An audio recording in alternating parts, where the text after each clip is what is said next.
The stagecoach rattled into Broken Ridge on a Tuesday afternoon, wheels caked in 3 days' worth of desert mud and broken promises. Nobody paid it much attention. Stagecoaches came and went, same as the wind, same as hope. Elias Crow stepped down onto the boardwalk with the kind of careful movement that spoke of old bones and older regrets. His boots hit the wood with barely a sound. Dust clung to his black coat like it had been waiting for him specifically. The badge on his chest, tarnished silver scratched to hell, caught the sunlight for just a moment before he hunched forward, making himself smaller. He looked about as dangerous as a church mouse with arthritis.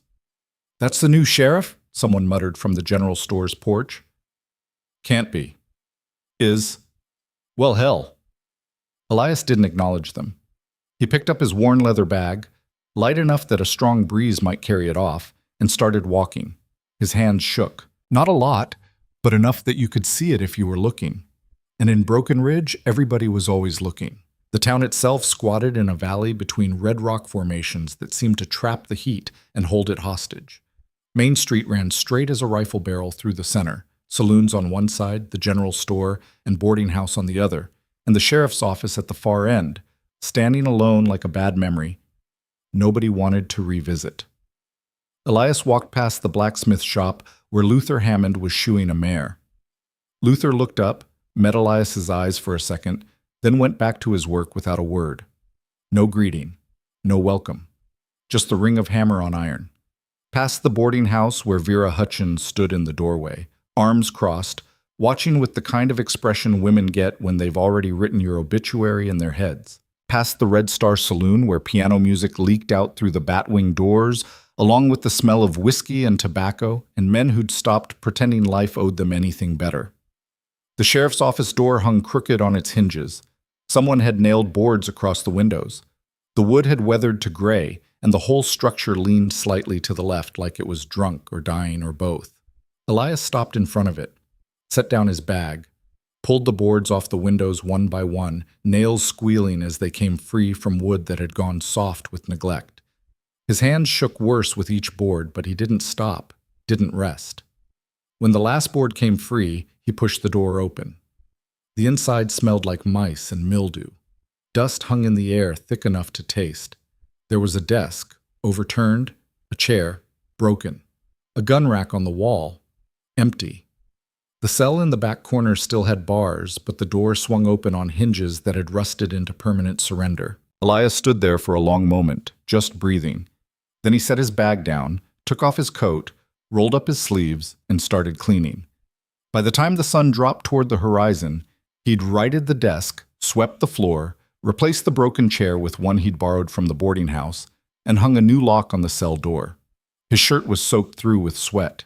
His hands still shook, maybe worse than before. He was sitting at the desk, trying to inventory what supplies he'd need, when the door opened without a knock. 3 men walked in like they owned the place. Maybe they did. In Broken Ridge, the Calders owned most things. The one in front was Boyd Calder, youngest of the 3 brothers, but mean enough to make up for it. He had the kind of face that looked like it had been carved with a dull knife and left unfinished, scar across his left cheek, eyes the color of creek water after a hard rain. Behind him came Silas and Rhett, the older brothers. Silas was the tall one, all angles and sharp edges, with a mustache he kept waxed to points. Rhett was built like a bull, thick through the shoulders and neck, with hands that could crush walnuts. They didn't draw their guns. Didn't need to. The guns were just there, hanging on their hips, promises waiting to be kept. "Well now," Boyd said, looking around the office like he was appraising livestock. "Look what wandered into town." Elias didn't stand, didn't reach for his own gun, just looked at them with eyes that were the color of winter sky, pale, cold, and giving nothing away. "Help you gentlemen with something?" Boyd laughed. It wasn't a pleasant sound. "Gentlemen, you hear that? Old man thinks we're gentlemen." Silas smiled, showing teeth that had gone yellow from tobacco. "We're just being neighborly, Sheriff. Wanted to welcome you proper. Make sure you understand how things work around here." "I know how things work," Elias said quietly. His voice had a rasp to it, like maybe he'd spent too many years breathing dust or screaming or both. "Law works the same everywhere." "Law?" Rhett spoke for the first time, and his voice was surprisingly soft for a man his size. "We ain't seen much law on Broken Ridge for a while now. Town seems to get along fine without it." "That's about to change." The room got very quiet. Boyd took a step closer to the desk. "You seem like a reasonable man, Sheriff. Reasonable men live longer. You want to know what happened to the last 3 sheriffs who tried to bring law to Broken Ridge?" "Don't much care." "First one, Miller was his name. He left after Silas here had a conversation with him. Real polite conversation. Miller decided his health was more important than his badge. Rode out the next morning." Elias said nothing. "Second one, Jackson, he was stubborn. Tried to arrest Rhett for busting up the saloon. Took 3 of Jackson's teeth before he got the message. He left 2. Still nothing." "Third one," Boyd smiled. "Third one was actually brave. Stupid, but brave. Thompson. He lasted almost a week. Then he got himself thrown through a window, broke his arm in 2 places, and decided maybe sheriffing wasn't his calling after all." Boyd leaned on the desk now, close enough that Elias could smell the whiskey on his breath. "You noticing a pattern here, old man?" Elias looked up at him. When he spoke, his voice was still quiet, still steady. "I notice you're leaning on my desk." Boyd's smile got wider. "Your desk? That's funny. Everything in this town belongs to us, one way or another. This desk, this office, this badge you're wearing. Even you, if you're too slow to catch on. I'm catching on fine. Now get off my desk." The temperature in the room dropped about 20 degrees. Silas put a hand on Boyd's shoulder. "Easy now. Man's just finding his feet." But Boyd didn't move. He stayed right where he was, leaning on that desk, staring down at Elias like he was trying to decide whether to kick a dog or just shoot it. "Here's what's going to happen, Sheriff. You're going to sit in this nice office, keep it clean, maybe sweep the boardwalk now and then. When we ride through town, you're going to look the other way. When we drink, you don't count the bottles. When we fight, you don't hear the noise. You do that and we'll make sure you get paid regular. We'll even let you keep that shiny badge. You don't do that." He let the sentence hang there. Elias stood up, slowly. His hands were shaking worse now, trembling like leaves in a strong wind. He looked old. He looked tired. He looked exactly like what Boyd Calder thought he was, a used-up man trying to hold on to something he'd lost years ago. "I appreciate the advice," Elias said. "Now get out of my office." Boyd straightened up, genuinely amused. "Or what, old man? You going to arrest me?"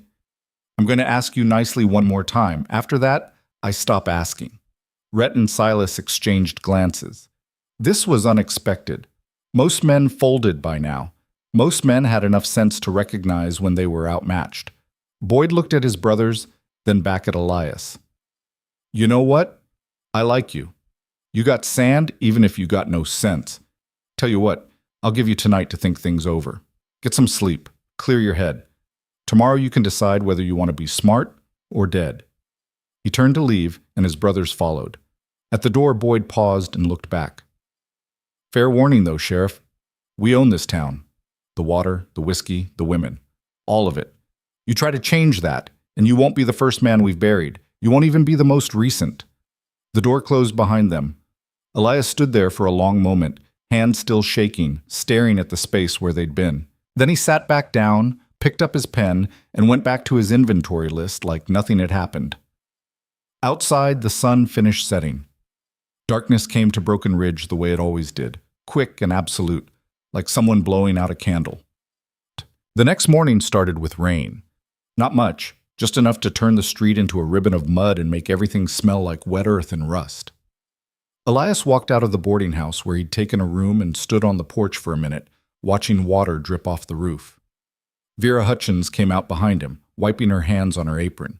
She was maybe 50, built sturdy, with gray hair pulled back tight and eyes that had seen too much to be surprised by anything. "Coffee's on the stove if you want it," she said. "Appreciate it." "You planning on staying?" He looked at her. "That's the job." "Job will get you killed." "Maybe." She studied him for a moment, like she was trying to solve a puzzle. "You don't seem stupid, Sheriff, so either you're crazy or you got a death wish. Which is it?" "Neither. I'm just doing what I signed on for." "The Calders came by last night. Saw them leave your office." "They did." "And you're still here." I'm still here. Vera shook her head slowly. The last sheriff who stood up to them ended up with his arm broke in 2 places. They didn't even use guns, just fists and boots. Took 4 men to pull them off him. I heard. And you're still here, she repeated, like saying it again might make him understand. Elias turned to face her fully. Mrs. Hutchins, I appreciate your concern. I do. But I wore a badge for 20 years before I came to Broken Ridge, and in that time I learned one thing. The minute you let bad men tell you how to do your job is the minute you stop being any use to anybody. The Calders don't run this town. The law does. They just forgot that for a while. The law, Vera said softly. Mister, the law left Broken Ridge 3 years ago and hasn't sent so much as a postcard since. Well, I'm here now. That's going to change. She looked at him for a long moment, then sighed. Coffee's on the stove, she said again, and went back inside. Elias walked to his office through the rain. The town was waking up slowly. Luther Hammond was already at his forge, heating iron until it glowed orange. The general store was opening its shutters. A few early risers moved along the boardwalk, heads down, minding their own business. Nobody said good morning to the sheriff. He spent the morning working on the office. Fixed the hinge on the door, patched a hole in the roof where rain was getting in, cleaned the gun rack and oiled the hinges on the cell door until they stopped squeaking. Around noon, he walked over to the general store. The owner was a thin man named Garrett, who looked like he'd spent his whole life apologizing for existing. When Elias walked in, Garrett actually took a step back. Sheriff, what do you need? Supplies for the office? Paper, pen and ink, lamp oil, coffee? Right, sure, I can... Yes. Garrett started gathering items, hands moving fast like maybe if he hurried the sheriff would leave quicker. Elias watched him work. How long you been in Broken Ridge, Mr. Garrett? Me? Oh, 15 years or so, give or take. Long time. Must have seen a lot of changes. Garrett's hand stopped moving. Some. When did the Calders take over? The shopkeeper went very still. That's not really... Simple question. Garrett swallowed hard. 3 years ago. After the last real sheriff, Donovan, he retired. Moved east, said he was too old for the job. After he left, things just sort of shifted. The Calders already owned the saloon and the water rights, then they bought the cattle ranch, then the freight company. Pretty soon they owned enough that nobody could tell them no, not without consequences. What kind of consequences? The kind that leave marks, or worse. Garrett wrapped the supplies in brown paper, fingers fumbling with the string. Look, Sheriff, I don't want trouble. I got a wife, 2 kids. I keep my head down, run my store, and everybody leaves me alone. That's how it works here. That's how it worked, Elias corrected quietly. Things are going to be different now. Garrett looked up at him with something like pity. No offense, Sheriff, but you're one man. They're 3 brothers with 20 guns backing them up. Math don't work in your favor. Elias paid for his supplies and left without answering. By afternoon, the rain had stopped. The sun came out hard and hot, turning the muddy street into a steam room. Elias stood on the porch of his office, watching the town move through its routines. That's when he saw it. Boyd Calder's horse tied up right in front of the general store. Not at the hitching post, directly in front of the door, blocking the entrance. Garrett was inside, staring out through the window with the kind of helpless anger that comes from knowing you're not allowed to do anything about it. Elias walked over. Boyd was inside the saloon, visible through the window, drinking with a couple of his men, laughing. The horse stood in the sun, shifting weight from hoof to hoof, clearly uncomfortable. Elias studied the situation for a moment. Then he walked into the saloon. The piano stopped playing. Conversations died mid-sentence. Every head turned toward the door where the new sheriff stood, dust on his boots, badge on his chest, and those winter sky eyes scanning the room until they found Boyd Calder at a corner table. Boyd saw him and grinned. Well, look who it is. Sheriff decided to join us for a drink? Elias walked over to the table, slow, steady. His hands weren't shaking, not yet. Your horse is blocking Mr. Garrett's door. Boyd took a sip of whiskey. That a fact? Move it. The grin got wider. Or what? or I'll cite you for public obstruction and fine you $5. The whole saloon went dead quiet. Then Boyd started laughing. Real laughter, the kind that came from the belly. His men joined in. Within seconds, half the saloon was laughing. $5, Boyd wheezed. Oh, that's rich. You hear that, boys? Sheriff's going to fine me $5 whole. He stood up, still grinning, and walked toward Elias. He was younger by maybe 20 years, taller by 3 inches, and broader by 30 pounds of muscle. When he got close, he looked down at the older man like a cat looks at a mouse. It's not quite ready to kill yet. Here's what I think of your fine old man. He hawked and spat on Elias's boot. Nobody moved. Nobody breathed. Elias looked down at his boot, then up at Boyd. When he spoke, his voice was still quiet, still measured. You just assaulted a peace officer. Did I? Well, hell, guess you better arrest me then. Boyd spread his arms wide, mocking. His gun hung on his hip, easy to reach. His men had their hands on their weapons. The whole situation was a powder keg with Boyd holding the match. Last chance, Elias said. Move your horse. Make me. Elias's hand moved, not toward his gun, toward his badge. He unpinned it slowly, held it up so Boyd could see it clearly in the lamplight, then set it carefully on the bar. What are you? Boyd started to say. Elias hit him. Not a wild swing, not a haymaker, just a short, precise jab that caught Boyd on the jaw and snapped his head back. Boyd stumbled, more from surprise than pain, and Elias hit him again, this time in the gut, driving the air out of Boyd's lungs in a whoosh. Boyd went for his gun. Elias caught his wrist, twisted hard, and there was a sound like a chicken bone breaking.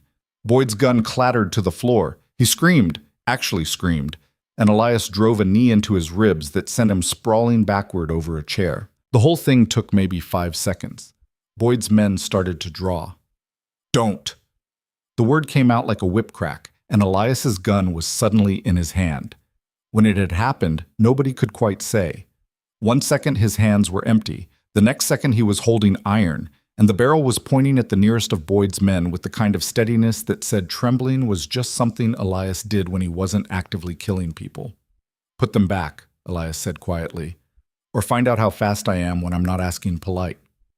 The men looked at Boyd, gasping on the floor holding his broken wrist, looked at the gun in Elias's hand, looked at each other. Slowly, carefully, they put their guns back in their holsters. Elias walked over to the bar, picked up his badge, pinned it back on. Then he bent down next to Boyd, who was trying to get his breath back. Your horse, Elias said. Move it. Now. Boyd looked up at him with eyes that had gone from mocking to murderous. You're dead, you know that. You're a dead man walking. Maybe. But right now I'm a dead man walking who just broke your wrist and made you look like a fool in front of your men. So move your damn horse before I decide to break something else. Boyd got to his feet, cradling his wrist. His face had gone white with pain and red with rage. This isn't over. I know. Boyd stumbled out of the saloon. His men followed, hands still well away from their guns. Through the window, Elias watched Boyd climb onto his horse with his good hand and ride off toward the edge of town, where the Calder Ranch sat like a castle looking down on everything it owned. The saloon stayed quiet for another minute. Then somebody laughed. Just a short bark of sound, quickly cut off. But it was enough. Elias holstered his gun and walked out. Word spread through Broken Ridge like wildfire through dry grass. The new sheriff broke Boyd Calder's wrist, took him down in 5 seconds flat, drew his gun so fast nobody saw it happen.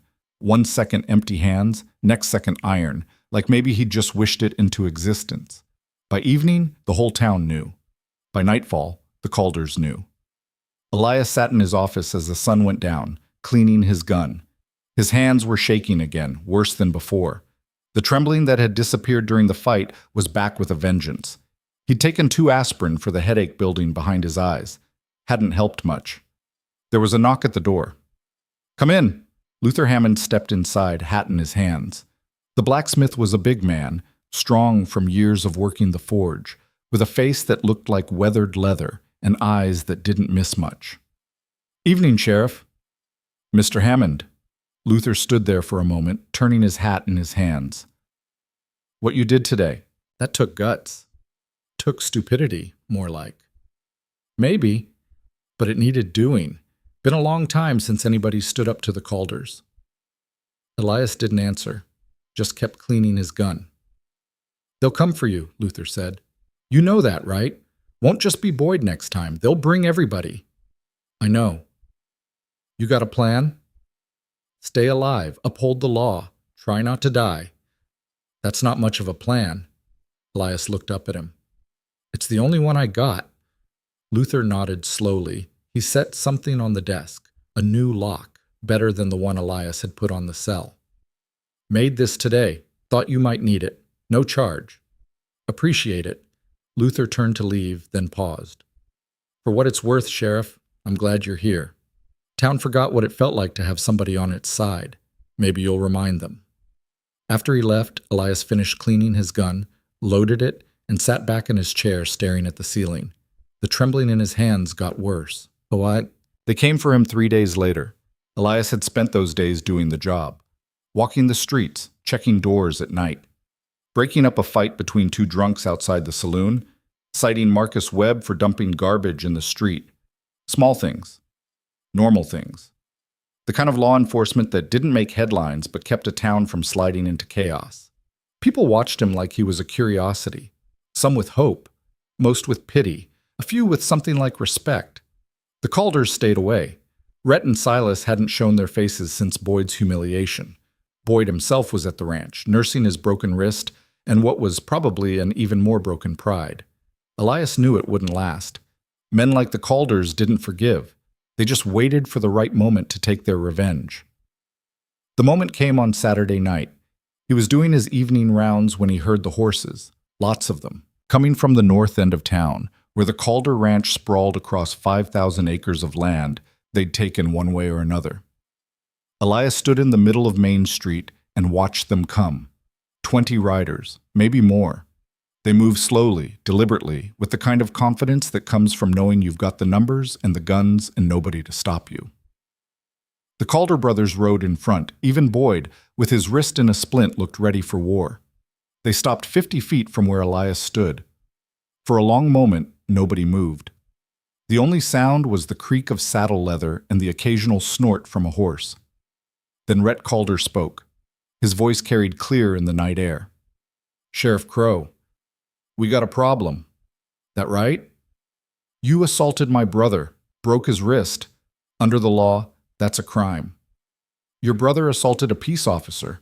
Under the law, I was within my rights. Funny thing about the law, Rhett said. It's supposed to protect people, keep them safe, but seems to me like you're the biggest threat to safety this town's seen in years. I disagree. Of course you do. But here's the thing. We're citizens of Broken Ridge. We got rights. One of them rights is to defend ourselves against tyranny, against a lawman who's gone rogue. Elias felt a cold smile touch his lips. Rogue. That's an interesting word. We're here to make a citizen's arrest, Sheriff. You're going to come with us, stand trial for assault, and if the town decides you're guilty, you'll face consequences. If you're smart, you'll come peaceful. And if I'm not? Rhett spread his hands. Then we'll take you by force. Your choice. Behind him, 20 men sat on their horses, hands on their guns, waiting. Elias stood alone in the street, badge catching the lamplight, and in that moment, every person in Broken Ridge who was watching from windows and doorways saw something they hadn't seen in 3 years.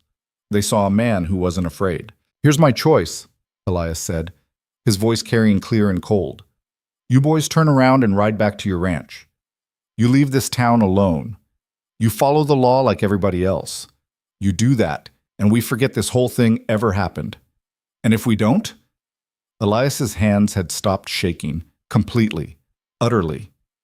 They hung at his sides, loose and ready, and when he spoke his voice had changed, still quiet, but different now, colder, harder. The voice of a man who'd done this before and remembered exactly how it went. Then I'll put every last one of you in the ground, and come morning this town can decide whether it wants to bury you proper or just let the coyotes have you. The street went dead silent. Somewhere a dog barked.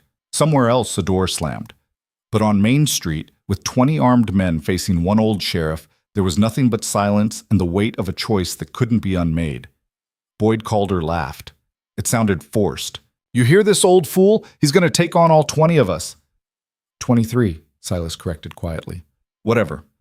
Point is, Sheriff, you're outgunned, outnumbered, and out of your damn mind if you think this ends any way but with you bleeding in the dirt. Elias didn't answer. He just stood there, and somewhere in the back of his winter sky eyes, something ancient and terrible stirred awake. Rhett saw it. Whatever it was, he saw it, and for the first time since they'd ridden into town, he looked uncertain. Last chance, Rhett said. Come peaceful. No. Then you're a dead man. Been called worse. Rhett's hand moved toward his gun. Elias drew.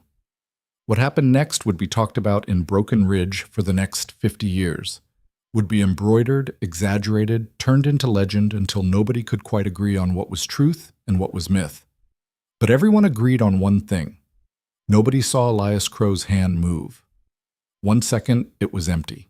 The next second, there was thunder and fire, and Boyd Calder was screaming because the gun he'd been drawing was suddenly gone, shot clean out of his hand before it ever cleared leather. Elias stood there with his gun leveled at Rhett, and his hands were steady as bedrock. Next one doesn't miss, he said quietly. 23 men froze. They'd all heard stories about fast guns. Every man in the West had. Stories about shooters who could draw and fire faster than thought. Most of those stories were nonsense, exaggeration, tall tales told by drunks and liars. This wasn't a story, this was real, and they'd just seen it, and every single one of them was doing the same math and coming to the same conclusion. They might take him. Probably would, with the numbers they had, but at least half of them would die in the process, and nobody wanted to be in that half. Boys, Rhett said carefully, not taking his eyes off Elias, everybody settle down. Rhett, Silas started. I said settle down. The men on horseback looked at each other, looked at their guns, looked at the sheriff standing alone in the street with eyes that had gone from winter cold to something darker. Slowly, carefully, they moved their hands away from their weapons. Elias didn't lower his gun. You boys are going to turn around now. Ride back to your ranch. If I see any of you in town before sunrise, I'll consider it a hostile act and respond accordingly. We clear? Nobody answered. I said, are we clear? Clear, Rhett said quietly. His face had gone hard as stone. But this isn't over, Crow. Never said it was. Now get out of my town. For a long moment, Rhett Calder sat there on his horse, staring at the man who'd just faced down 23 armed riders without breaking a sweat. Then he wheeled his mount around and rode north. His brothers followed. Then their men. Within 2 minutes, Main Street was empty except for Elias Crow standing in the dust with his gun still drawn and his hands still steady as bedrock. He stood there for a full minute after they'd gone. Then, slowly, the trembling came back, started in his fingers, spread to his hands, up his arms. He holstered his gun before anybody could see how bad it had gotten, turned and walked back to his office. Behind him, doors started opening. People emerged onto the boardwalk. Talking, whispering, staring at the street where 23 men had ridden in full of confidence and ridden out with their tails between their legs because of one old sheriff with a fast gun and steady nerve. Vera Hutchins stood on her porch, hand over her mouth. Luther Hammond stood by his forge, hammer forgotten in his hand. Garrett the shopkeeper stood in his doorway, watching the sheriff walk away, and for the first time in 3 years he thought maybe things could change. Maybe they already had. Inside his office, Elias sat down at his desk, put his gun on the blotter, stared at his hands. They were shaking so bad he could barely hold a coffee cup. He sat there in the lamplight, an old man who'd just faced down 23 guns and won, and wondered how much longer he could keep this up before his body gave out, or his luck ran dry, or both. Outside, Broken Ridge began to whisper. They didn't know who Elias Crow really was. Not yet. But they were starting to guess. And up at the Calder Ranch, 3 brothers sat around a table with 20 angry men and planned their revenge because men like the Calders didn't forgive humiliation. They just got even. The storm was coming. Elias could feel it in his bones, in the trembling of his hands, in the weight of the badge on his chest. The storm was coming, and when it broke, Broken Ridge would remember why it had forgotten fear in the first place. Because sometimes the most dangerous man isn't the one with the biggest gun or the loudest voice. It's the one who looks like he has nothing left to lose, until the moment he decides to remind you what he used to be. The night didn't sleep after that. Broken Ridge lay awake in the dark, windows glowing with lamplight. People talking in hushed voices about what they'd witnessed. Elias could hear them from his office, murmurs drifting through the walls like smoke, carrying fragments of conversation he wasn't meant to hear, but heard anyway. Faster than lightning. 23 men, and he didn't even blink. Who is he really? He sat at his desk with a bottle of whiskey he'd bought from the saloon. Not drinking it, just looking at it. His hands had finally stopped shaking around midnight, but the headache was worse. Felt like someone was driving railroad spikes through his skull. The trembling always came after, always had, ever since Denver. Ever since the thing that made him walk away from everything and disappear into small towns where nobody asked questions and badges were easy to come by because nobody else wanted them. He'd thought maybe Broken Ridge would be different, quiet, simple.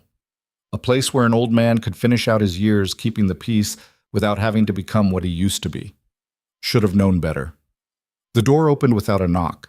Elias's hand moved toward his gun, then stopped when he saw who it was. Luther Hammond stood in the doorway, and he wasn't alone. Behind him were 4 other men, Garrett from the general store, Marcus Webb, who ran the livery, Tom Fairchild, the banker, and young Danny Cole, who worked odd jobs around town. "Evening, Sheriff," Luther said. Elias looked at them, then at the clock on the wall. midnight. "Little late for social calls." "Yeah, well," Luther came inside, the others following. "We figured this couldn't wait." "What couldn't wait?" Tom Fairchild spoke up. He was a thin man with spectacles and the nervous energy of someone who counted money for a living and worried about every penny. "We saw what happened tonight, what you did." "I didn't do anything but my job." "Your job." Marcus Webb laughed, but there wasn't much humor in it. "Sheriff, you faced down the entire Calder outfit by yourself. That's not a job. That's suicide." "Worked out fine." "This time," Luther said quietly. "Next time they won't ride in announcing themselves. Next time they'll come at night, through windows, from rooftops. They'll burn you out or shoot you in the back or just plain disappear you. That's how the Calders work when they can't do it straight." Elias studied them. "So what are you boys doing here? Come to warn me? Appreciate it, but I already know what I'm up against." "We didn't come to warn you," Garrett said. His voice was steadier than Elias had heard it before. "We came to help." The room got quiet. "Help?" Elias repeated. "That's right. You showed us something tonight, Sheriff. Showed us that the Calders bleed same as anybody, that they can be stood up to. We've been too scared to do anything for 3 years, but maybe it's time we stopped being scared." Danny Cole stepped forward. He couldn't have been more than 22, with a baby face and hands that looked like they'd never held anything more dangerous than a shovel. "I can shoot, Sheriff. My pa taught me. I'm not fast or nothing, but I can hit what I'm aiming at." "Me too," Marcus said, "and I know the lay of the land. Every trail, every back road. If they're planning something, I can help you see it coming." Tom Fairchild adjusted his spectacles. "I may not be much use in a fight, but I can organize things, keep records, make sure we're prepared." Elias looked at each of them in turn, saw the fear in their eyes, yeah, but saw something else too. Something he hadn't seen in this town before tonight. Hope. Dangerous thing, hope. Got people killed. "I appreciate what you're offering," he said slowly. "I do. But this isn't your fight. The Calders want me, not you. Best thing you can do is stay out of it. Keep your heads down. Let me handle this my way." "Your way gets you killed," Luther said flatly. "We've seen how this ends, Sheriff. Man alone against an army? That's not courage. That's just math." "Maybe. But it's my math to work out." Luther came closer, leaned on the desk. "You know what I think? I think you're used to being alone. Used to not counting on anybody because everybody you ever counted on let you down or left or died. I think you've been carrying this weight by yourself for so long you forgot what it's like to have people on your side." Elias didn't answer. Couldn't really. Because Luther had just put into words something Elias had been trying not to think about for years. "We're not asking for your permission," Luther continued. "We're just telling you how it is. The Calders want a war? Fine. But this time they're not fighting one old man. They're fighting all of us. You don't know what you're saying. War isn't romantic, isn't heroic. It's bloody and ugly, and people die for stupid reasons, and nothing's ever the same after." "We know." Garrett's voice was quiet but firm. "We know, Sheriff. But we've been dying slow for 3 years, watching our town turn into something we don't recognize. Maybe it's time we stood up and died fast if that's what it takes." Elias wanted to argue, wanted to tell them they were fools, wanted to send them home to their families and their safe little lives. But looking at their faces, he knew they wouldn't go. Something had changed tonight. The fear that had kept Broken Ridge docile for 3 years had cracked, and through that crack was seeping something the Calders couldn't control: defiance. "All right," he said finally, "but we do this smart. No heroics, no stupid risks. You follow my lead, and if I tell you to run, you run. Deal?" They nodded. "Good. Now get out of here and get some sleep. Come morning, we'll figure out what we're up against." After they left, Elias sat alone in the dark and tried not to think about all the ways this could go wrong. Tried not to remember Denver and the deputy who'd trusted him, and the grave they'd put that deputy in after the smoke cleared. Tried and failed. He picked up the whiskey bottle, looked at it for a long moment, then set it back down unopened. Some demons you fought sober. Morning came too fast and too bright. Elias woke with the headache still pounding behind his eyes and his mouth tasting like old copper. He dressed slowly, every joint protesting, and wondered again why he kept doing this to himself. The badge on his chest didn't answer. Outside, Broken Ridge was waking up to a different world than it had gone to sleep in. People talked on street corners, looked at the sheriff's office with something other than pity. A few even nodded when Elias walked past. Vera Hutchins caught him on his way to the office. "Breakfast is ready if you want it." "Appreciate it." "Well, you look like hell, Sheriff." "Feel worse." She studied him with those sharp eyes that didn't miss much. "What you did last night, that was something. That was necessary." "Maybe. But it's got people talking, got them thinking. Luther's already been by the boarding house twice this morning, rounding up volunteers, says you're organizing a defense." Elias stopped walking. "He said what?" "A defense. Against the Calders. Half the town's ready to sign up. Half the town's going to get themselves killed." Vera shrugged. "Maybe. But they'll die standing instead of kneeling. For some folks, that matters." Elias rubbed his face. "This is getting out of hand." "No, Sheriff, this is getting started. For the first time in 3 years, Broken Ridge remembers what it's like to have a backbone. You gave them that, whether you meant to or not." He didn't have an answer for that, so he just kept walking. At the office, Luther was waiting with the same group from last night, plus about a dozen more. They filled the small space to bursting, all talking at once, making plans, offering help. Elias held up a hand. "Quiet." The room settled down. "I appreciate what you're all trying to do, but let's be clear about something. We're not starting a war. We're enforcing the law, that's all. The Calders break the law, they face consequences. They leave people alone, we leave them alone. Simple as that." "They won't leave people alone," someone said from the back. "They never do." "Then we'll deal with it when it happens, but we don't go looking for trouble. We're not vigilantes. We're citizens defending our town through legal means. Everybody understand?" Reluctant nods.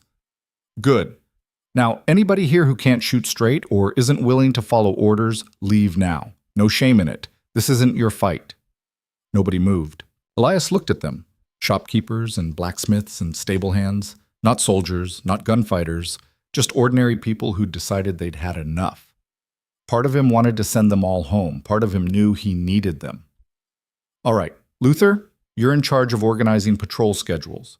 Nothing fancy, just eyes on the street, especially at night. Anybody sees the Calders or their men acting suspicious, they report to me. They don't engage. They don't start anything. Just watch and report." Luther nodded. "Marcus, you said you know the land. I want maps, every trail in and out of town, every place someone could set up an ambush. Can you do that?" "Consider it done." Tom, inventory our resources. Food, water, ammunition, medical supplies. We may need to hold out for a while if this goes bad. Tom adjusted his spectacles. How long are we talking? Could be days, could be weeks. Depends on how stubborn the Calders want to be. I'll have a report by tonight.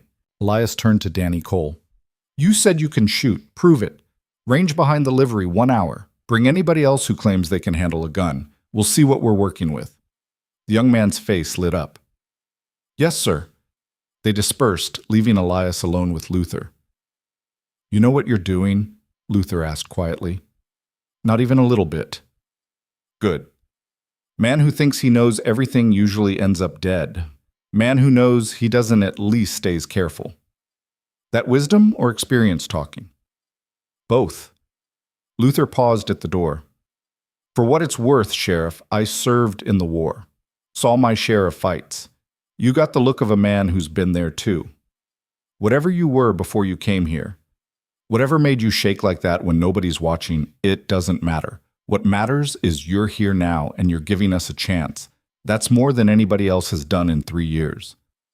After he left, Elias sat at his desk and tried to organize his thoughts. This was spiraling. What should have been simple law enforcement was turning into something bigger, something messier. But maybe that was inevitable. Maybe the Calders had pushed too hard for too long, and all Elias had done was provide the spark. The kindling was already there, dried out and ready to burn. He spent the morning walking the town, getting a feel for the layout with fresh eyes. Sight lines, cover positions, choke points, all the things a man learned to notice when staying alive depended on geography. Around noon, he headed to the range behind the livery where Danny and about 15 others were waiting. All right, Elias said. Let's see what you got. Set up 6 bottles on that fence 50 feet out. They did. Danny, you're up first. 6 shots, 6 bottles. Take your time. The kid pulled an old Colt revolver from his belt, steadied himself and fired. The first bottle exploded. So did the second. The third shot missed. 4th hit. 5th missed. 6th hit. 4 out of 6. Not bad, Elias said. You pull to the left when you're nervous. Breathe between shots. Try again. Danny went through the same routine. This time he hit 5. They went through the whole group. Most could hit 3 or 4 bottles. A couple hit all 6. One man couldn't hit any and quietly excused himself. All right, Elias said when they were done. You can all shoot. That's good. But shooting bottles isn't the same as shooting men. When somebody's shooting back, everything changes. Your hands shake. Your vision narrows. You forget everything you know. So here's what we're going to do. Every day, same time, we meet here and practice. Not just shooting, movement, cover. How to reload under pressure, how to fall back if things go wrong. We do this until it becomes muscle memory. How long we got? Someone asked. Don't know. Could be the Calders come tonight. Could be they wait a week. Could be they decide this whole thing isn't worth it and leave us alone. Nobody believed that last part. They practiced for 2 hours. By the end, Elias's headache was worse and his hands were starting to shake again, but the group was moving better, starting to work together instead of as individuals. It wasn't much, but it was something. That night, Elias made his rounds as usual. The town felt different, more alert. People nodded to him from doorways. Garrett had left a lamp burning in his store window, a signal that everything was okay on his end. Around 10 o'clock, Elias was walking past the Red Star Saloon when he heard raised voices inside. He pushed through the bat-wing doors. Silas Calder stood at the bar with 2 of his men. He was drunk, or close to it, and he was talking loud about what they were going to do to that old fool sheriff who doesn't know when he's beaten. The room went quiet when Elias walked in. Silas turned, saw him, and grinned. It wasn't a friendly grin. Well, well, speak of the devil. We were just talking about you, Crow. That right? Oh, yeah. Talking about how you got lucky the other night. How facing down 20 men in the open is different from what's coming. How we're going to make an example of you that this town won't forget. Elias walked to the bar, stood about 6 feet from Silas. Close enough to talk. Far enough to draw if he needed to. You threatening a peace officer? Threatening? No. Just talking. Man's allowed to talk, isn't he? Free country and all that. Talk's fine. Long as that's all it is. Silas leaned closer. Elias could smell the whiskey on his breath, thick and sour. You know what your problem is, Crow? You think that badge makes you special, gives you some kind of authority. But out here, authority comes from power. And you got none. You're one old man with shaky hands and borrowed time. Maybe. But I'm the old man with the law on his side. You remember that. The law. Silas laughed. The law is whatever we say it is. Has been for 3 years. Will be again once we put you in the ground. Elias's hand didn't move toward his gun. Didn't need to. His eyes did all the work, going cold and flat and empty in a way that made Silas take an involuntary step back. You want to try putting me in the ground? You come ahead, Elias said quietly. But you come now, face to face, man to man, not with 20 guns behind you, not from ambush, right here, right now. You think you're faster than me? Prove it. The saloon went dead silent. Silas's hand hovered near his gun. His face had gone pale under the lamplight. Whatever drunken courage he'd built up was draining fast, replaced by the memory of what happened to Boyd's gun, shot clean out of his hand before it cleared leather. Come on, Elias said, voice like winter. Show everybody how tough you are. Draw. Silas didn't move. Couldn't. Every eye in the saloon was on him now, watching, waiting. If he backed down, he'd look like a coward. If he drew, he'd probably die. That's what I thought, Elias said. He turned his back on Silas, deliberate insult, and walked toward the door. You boys want to talk all you want. But if I catch you doing anything more than running your mouths, we're going to have a problem. Clear? He pushed through the doors and stepped into the night. Behind him, he heard Silas slam his fist on the bar and curse, but no gunshots followed. No boots on the boardwalk. Just impotent rage from a man who'd been outplayed twice now and was running out of moves. Elias walked back to his office, hands shaking so bad he had to grip his gun belt to keep them steady. What he'd just done was stupid, reckless, could have gotten him killed. But it had worked. And in the game he was playing, sometimes stupid risks were the only ones worth taking. He was halfway through his second cup of coffee when Luther showed up again. Heard about the saloon, Luther said. Word travels fast. Always does. You embarrassed Silas in front of half the town. That's 2 brothers now you've humiliated. Rhett's going to have to do something or he'll lose control of his whole outfit. I know. So what's the plan? Elias rubbed his eyes. Plan is to keep pushing, keep them off balance. They're used to people backing down. As long as we don't, they can't figure out how to respond. And when they do figure it out, then things get bloody. Luther sat down across from him. Can I ask you something? Depends on the question. Who are you, really? I mean, I've seen fast guns before, seen men who could shoot. But what you did the other night, what you did today in the saloon, that's not just skill, that's something else. Something that comes from having done it so many times, it's like breathing. Elias was quiet for a long moment. Then he said, I was a different person once, long time ago. Did things I'm not proud of. Wore a badge in places that made Broken Ridge look like Sunday school. Saw men die for stupid reasons and good ones and no reason at all. Eventually it broke something inside me, and I walked away. Figured I could find some quiet town where I could finish out my days without having to be that person again. But here you are. Here I am. You regret it? Coming to Broken Ridge? Elias thought about that. Ask me again when this is over, if I'm still alive to answer. Luther stood to leave, then paused. For what it's worth, Sheriff, I'm glad you're that person, the one you used to be, because that's the person this town needs right now. After he left, Elias sat in the dark and thought about all the versions of himself he'd been over the years. The young deputy full of ideals, the hardened lawman who learned that ideals didn't stop bullets, the broken man who walked away from everything. And now this, an old man trying to be something between all of those, trying to find some middle ground between who he was and who he'd become. He didn't sleep much that night. The next 2 days passed in a strange kind of tension. The Calders stayed at their ranch. No confrontations, no threats, just silence. But it was the kind of silence that came before storms, the kind that made animals nervous and children quiet. Elias kept drilling his volunteers, kept walking the streets, kept waiting for the other shoe to drop. It dropped on the 3rd night.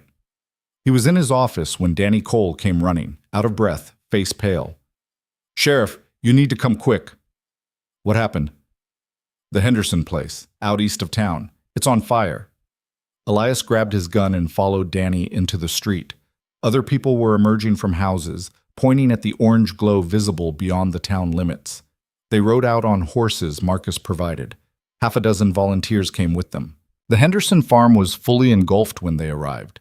The house, the barn, everything burning hot and fast. Mr. Henderson and his wife stood in the yard with their 3 kids, watching their life go up in smoke. "What happened?" Elias asked. Henderson was a small man, weathered and worn from years of working land that barely produced. "They came about an hour ago, 6 of them. Said this was a warning. Said if the town didn't get rid of you, Sheriff, more places would burn. Then they threw torches and rode off laughing." "Which direction?" "North, back toward the Calder Ranch." Elias stood there watching the fire, thinking. The Calders were changing tactics. Instead of confronting him directly, they were going after the town itself, burning people out, creating fear, forcing a choice, get rid of the sheriff or watch everything burn. "We're putting you and your family up at the boarding house," Elias said. "Town's going to help you rebuild." "Can't afford it." "Nobody's asking you to pay. This happened because of me. We'll make it right."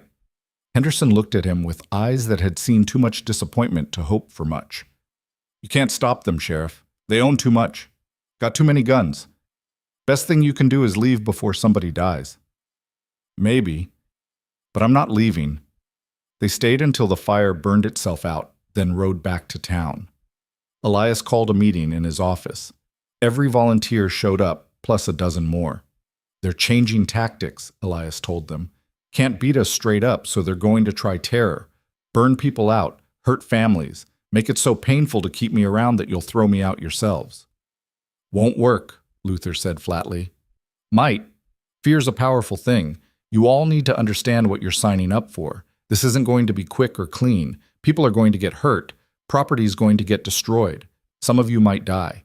If you want out, now's the time. No shame in it." Nobody moved. "All right then. Here's what we do. From now on, nobody lives alone outside town. Everyone within the valley pulls in closer where we can protect them. We set up watches, rotating shifts. Anyone sees smoke or hears gunshots, they ring the church bell. Everybody responds."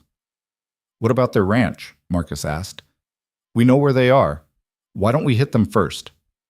"Because that makes us the criminals. We're defending, not attacking. The minute we become the aggressors, we lose any moral high ground we have." "Moral high ground doesn't stop bullets," someone muttered. "No, but it keeps us from becoming what they are. We do this right, or we don't do it at all." They spent the next day fortifying. Families moved into town. The church became a makeshift shelter. Garrett distributed his supplies. Tom organized everything with the precision of a man who spent his life making numbers add up. Elias walked the perimeter, checking defenses, trying to think like the Calders would think. They had numbers. They had weapons. But Broken Ridge had something they didn't. People fighting for their homes instead of someone else's greed. That night, 3 more fires started.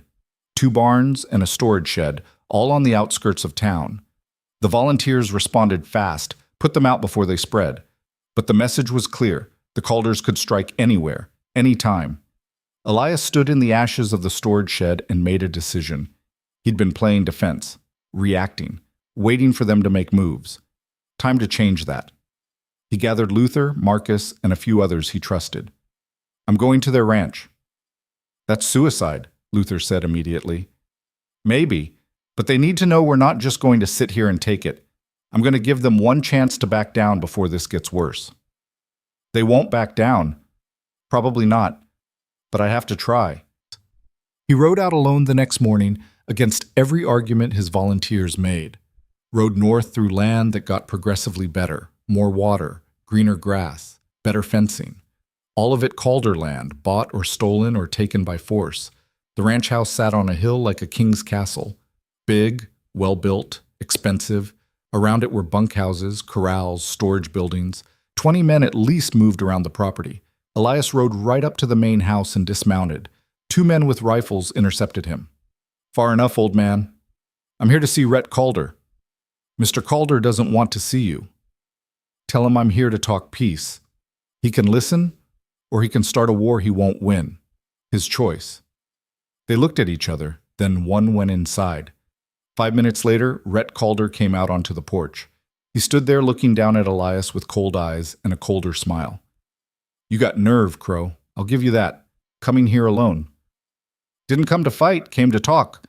"Nothing to talk about. You leave Broken Ridge, we stop burning it down. Simple." "Not leaving. Then people keep losing their homes. Eventually they'll blame you more than they blame us. Human nature." Elias looked up at him. "Here's what's going to happen, Rhett. You and your brothers are going to stop terrorizing this town. You're going to start following the law like everybody else. You're going to pay for the damage you've done and make things right." Rhett actually laughed. "Or what? Or I'm going to arrest all three of you, put you in that cell back in town, and let a judge sort it out." "You and what army?" "Me and the 25 people who've decided they're done being afraid. Me and the law. Me and the fact that every day you keep this up, more people join our side and fewer want to work for you. You're losing, Rhett. You just don't know it yet." The smile faded from Rhett's face. "You have no idea who you're dealing with." "I know exactly who I'm dealing with. 3 bullies who got comfortable being the biggest threat in a small pond. But I've dealt with bigger threats in deeper water and I'm still here. Can you say the same?" Rhett's hand moved toward his gun. So did Elias's. They stood there, locked in that moment, and everyone in the yard stopped what they were doing to watch. "Your move," Elias said quietly. Rhett's hand stopped. He looked at Elias, really looked at him, and something shifted in his expression. Recognition, maybe. Or respect. Or just the calculation that this wasn't worth dying over. "Get off my property," Rhett said. "You stop burning down the town?" "Get off my property." Elias held his gaze for another moment, then mounted his horse and rode off.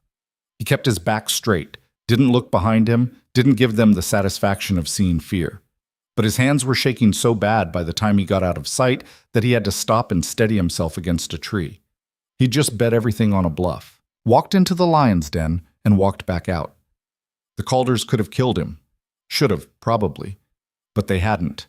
Because somewhere in all this, the balance had shifted. The fear that controlled Broken Ridge for 3 years was breaking, and even the Calders could feel it. Elias rode back to town knowing one thing for certain. The real fight was coming. Soon. And when it did, there'd be no more talking, no more warnings, just blood and gunfire and the kind of reckoning that men spent their whole lives trying to avoid. He was ready, or as ready as a broken-down old lawman with shaky hands could be. The silence that followed Elias's visit to the Calder Ranch lasted 3 days. 3 days where the sun rose and set over Broken Ridge without gunfire, without flames licking at barn walls, without the sound of horses carrying threats through the night. 3 days that felt less like peace and more like the pause between a man cocking his gun and pulling the trigger. Elias knew better than to trust it. He'd lived through too many wars, official and otherwise, to mistake the absence of violence for safety. This was tactical, strategic. The Calders were regrouping, rethinking, planning something that wouldn't fail like the intimidation and the fires had failed. He spent those 3 days preparing, not sleeping much. The headaches were constant now, a dull throb behind his eyes that aspirin barely touched. His hands shook worse in the mornings, sometimes taking until noon to steady out. He was getting old, getting worn down. The body that had once moved like lightning now felt like rusted machinery that needed more and more time to warm up. But when it warmed up, when the moment came and instinct took over, he was still fast, still deadly, still the thing he'd spent 10 years trying not to be. The volunteers kept drilling. Danny Cole was getting better, hit 7 out of 10 bottles now instead of 5. Marcus had mapped every approach to town, marked the best defensive positions with rocks painted white. Tom Fairchild had turned the general store's back room into a makeshift armory and supply depot, everything cataloged with the precision of a man who understood that chaos lived in the details you forgot. Luther organized the watches, rotating shifts so nobody got too tired. Exhausted men made mistakes, and mistakes got people killed. He'd learned that during the war, watching boys who'd stayed awake too long take bullets they should have seen coming. On the 4th morning, Vera Hutchins found Elias on the porch of his office, drinking coffee that had gone cold an hour ago. "You look terrible," she said without preamble. "Feel about the same. When's the last time you ate?" He had to think about that. "Yesterday, maybe."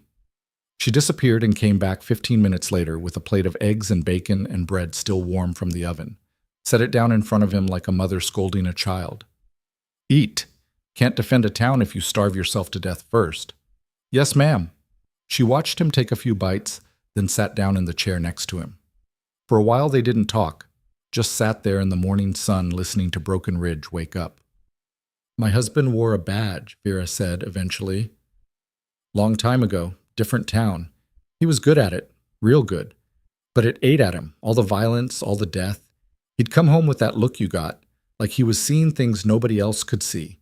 Ghosts, maybe. Or just the memory of what he'd done to stay alive." Elias didn't answer, just kept eating. "He died in bed," Vera continued. "Heart just gave out one night.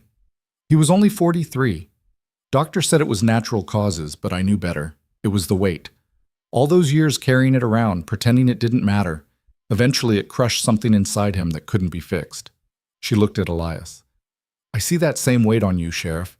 I see you carrying it like maybe if you hold it long enough, you'll find a place to set it down. But there isn't a place. Never is. You either learn to live with it, or you let it kill you. Which one did your husband choose?" "He tried to live with it, tried real hard.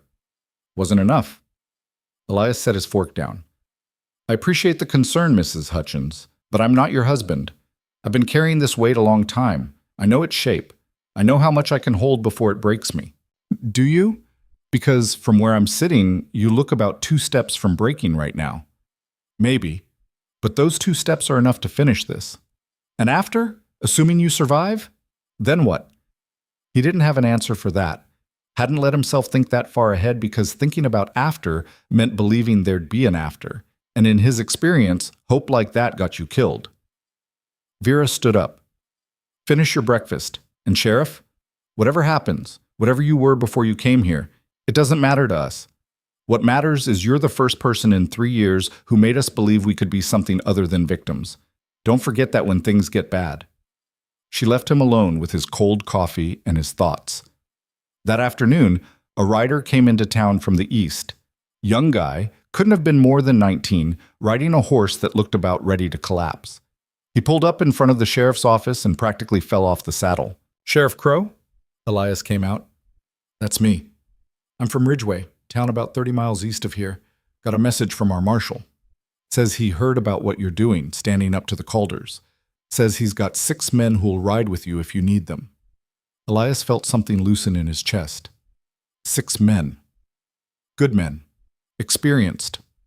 "Marshall says to tell you that what the Calders are doing, it affects more than just Broken Ridge. They've been pushing into other territories too, pushing hard. If you can put them down here, it sends a message everywhere else. Tell your marshal I appreciate the offer, but this is Broken Ridge's fight. We bring in outside guns, it becomes something else, something that doesn't end clean." The rider looked disappointed, but nodded. He figured you might say that, but the offer stands. You change your mind, you send word. After he left, Luther came out of the general store where he'd been listening. "You're a damn fool, you know that? 6 experienced men could turn the tide. Or they could turn this into a range war that spreads across 3 counties. The Calders want to make this about power. I want to keep it about law. The minute we escalate beyond what's necessary, we lose that distinction. Pretty words won't mean much if we're all dead. Maybe not. But they'll mean something to whoever's left to tell the story." Luther shook his head but didn't argue. He was starting to understand how Elias thought, the calculations that went into every decision. It wasn't about winning. It was about winning the right way, even if the right way was harder. That night, Elias was doing his rounds when he heard music coming from the Red Star Saloon. Not the usual piano, something different. A fiddle playing a tune that sounded like home, even though Elias couldn't remember where home had ever really been. He pushed through the doors. The place was packed. More people than he'd seen in there since he arrived. They weren't drinking heavy, weren't fighting, just sitting together talking in low voices while an old man in the corner played that fiddle like it was the only thing keeping the darkness at bay. The conversation stopped when Elias walked in. Every eye turned to him. Then Luther stood up from his table and raised his glass. To the sheriff. Others joined him. To the sheriff. More and more until the whole saloon was on its feet, glasses raised, faces showing something Elias hadn't expected.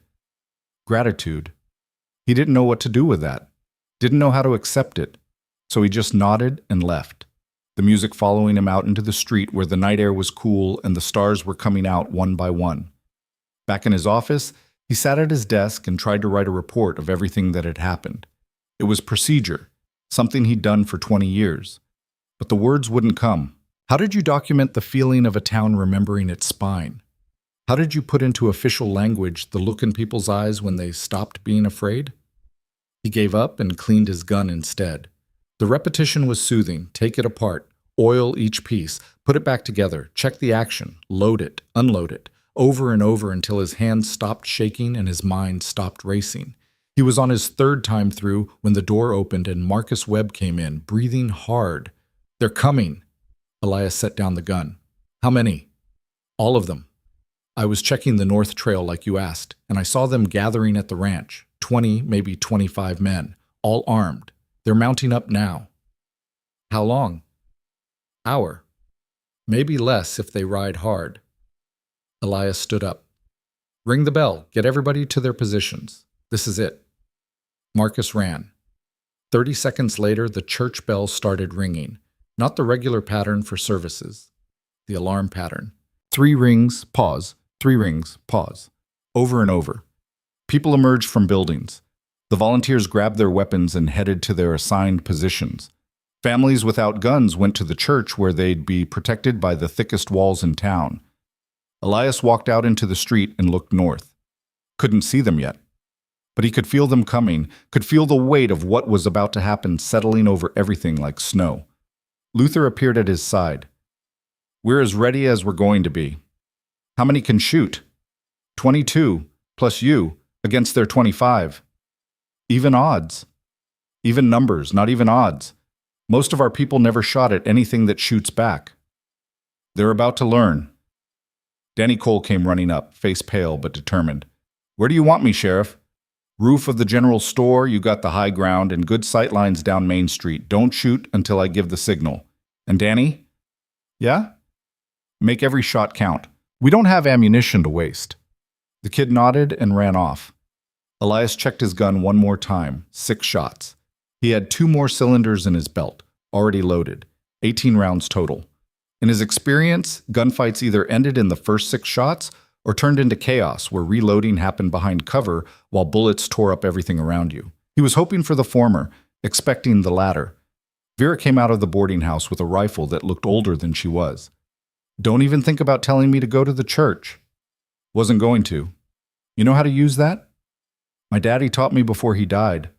I'm not fast, but I'm accurate. Good enough. Take position behind the water trough. It's thick wood, should stop most bullets. She nodded and moved into place. All along Main Street, people were settling into the positions they drilled for days.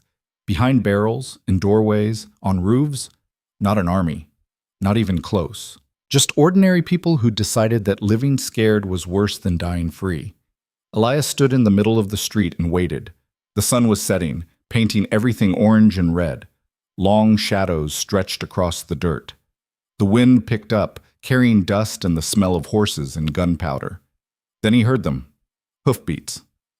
Lots of them. Coming fast. They appeared at the north end of town like a storm given shape. 25 riders in a loose formation, the Calder brothers at the front. They weren't trying to hide, weren't trying to be strategic. This was a show of force. This was them saying we own this town and we're taking it back. They slowed to a walk as they entered Main Street, stopped about 70 feet from where Elias stood alone. Rhett Calder climbed down from his horse, so did Silas. Boyd stayed mounted, his broken wrist still splinted, eyes promising violence. Behind them, their men spread out, flanking positions, covering windows. Professional. These weren't just ranch hands. Some of them had the look of men who'd done this before. Hired guns, probably. Men who killed for money and didn't care much about the reasons. Last chance, Crow, Rhett called out. Ride out now, and nobody has to die tonight. Can't do that. Then you're sentencing this whole town to burn. Their blood's on your hands. Elias took a few steps forward, close enough to talk without shouting, close enough to see the determination in Rhett's eyes and the fear underneath it. Here's what's going to happen, Elias said quietly. You and your brothers are going to surrender, going to stand trial for arson, assault, extortion, and about a dozen other charges I can think of. Your men are going to ride out and never come back. We do this legal and proper, and maybe you get out of prison before you're too old to enjoy it. Silas laughed. You really think we're afraid of you? Yeah, I do. Otherwise, you wouldn't have brought 25 men to deal with one old sheriff. That hit home. Elias could see it in the way Silas's smile faltered, in the way Rhett's hand tightened on his gun belt. You got one last chance to walk away, Rhett said. After that, we're coming through, and anybody who stands with you dies. Elias looked at him for a long moment. Then he turned and walked back toward the center of town. Slow, deliberate, giving them his back. He heard the whispers from the Calder men, heard the confusion, heard someone say, "What the hell is he doing?" When he was 30 feet away, Elias stopped, turned around. His hands hung loose at his sides. You want this town? He called out. Come take it! For maybe 3 seconds, nobody moved. The whole world seemed to hold its breath. Then Boyd Calder drew his gun. He was fast, faster than Elias expected for a man with a broken wrist.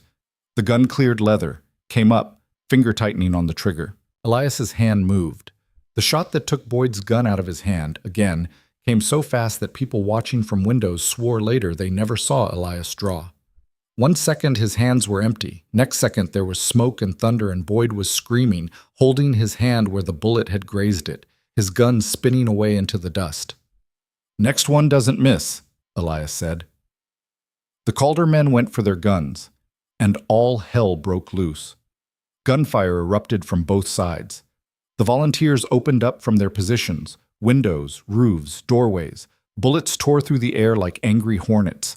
The Calder men returned fire, muzzle flashes lighting up the growing darkness. Elias moved, not toward cover, toward them. Walking steady through the crossfire like maybe bullets were just suggestions he'd decided to ignore. His gun barked twice, once, twice. 2 Calder men fell. Rhett and Silas dove for cover behind a water trough. Their men scattered, some behind horses, some behind building corners. The street turned into a shooting gallery, where everyone was both hunter and prey. Danny Cole fired from the roof. His first shot went wide. Second one caught a man in the shoulder, spinning him around. Third shot missed entirely, but it drove 2 men behind cover, and that was good enough. Vera's old rifle boomed like a cannon. A Calder man went down clutching his leg. She worked the bolt action, fired again. Another man dove behind a barrel. Luther was in the doorway of his blacksmith shop, firing methodical shots like he was back in the war, like his body remembered training that his mind had tried to forget. He hit 2 men before they even knew where the shots were coming from. But the Calders had numbers. For every position the volunteers held, the Calders had men to flank it. Bullets chewed up wood, shattered windows, kicked up dust and splinters and blood. Tom Fairchild took a round in the arm, dropped his gun with a cry. Garrett dragged him back into the general store while bullets punched holes in the door frame. Elias kept moving. A bullet tugged at his coat. Another one kicked up dirt at his feet. He didn't break stride, didn't flinch, just kept walking forward, firing, reloading, firing again. Each shot precise. Each shot finding a target. He was in that place now, that cold, empty place where fear couldn't reach, and death was just another thing that happened to other people, where his hands didn't shake and his vision didn't blur, and everything moved in slow motion except him.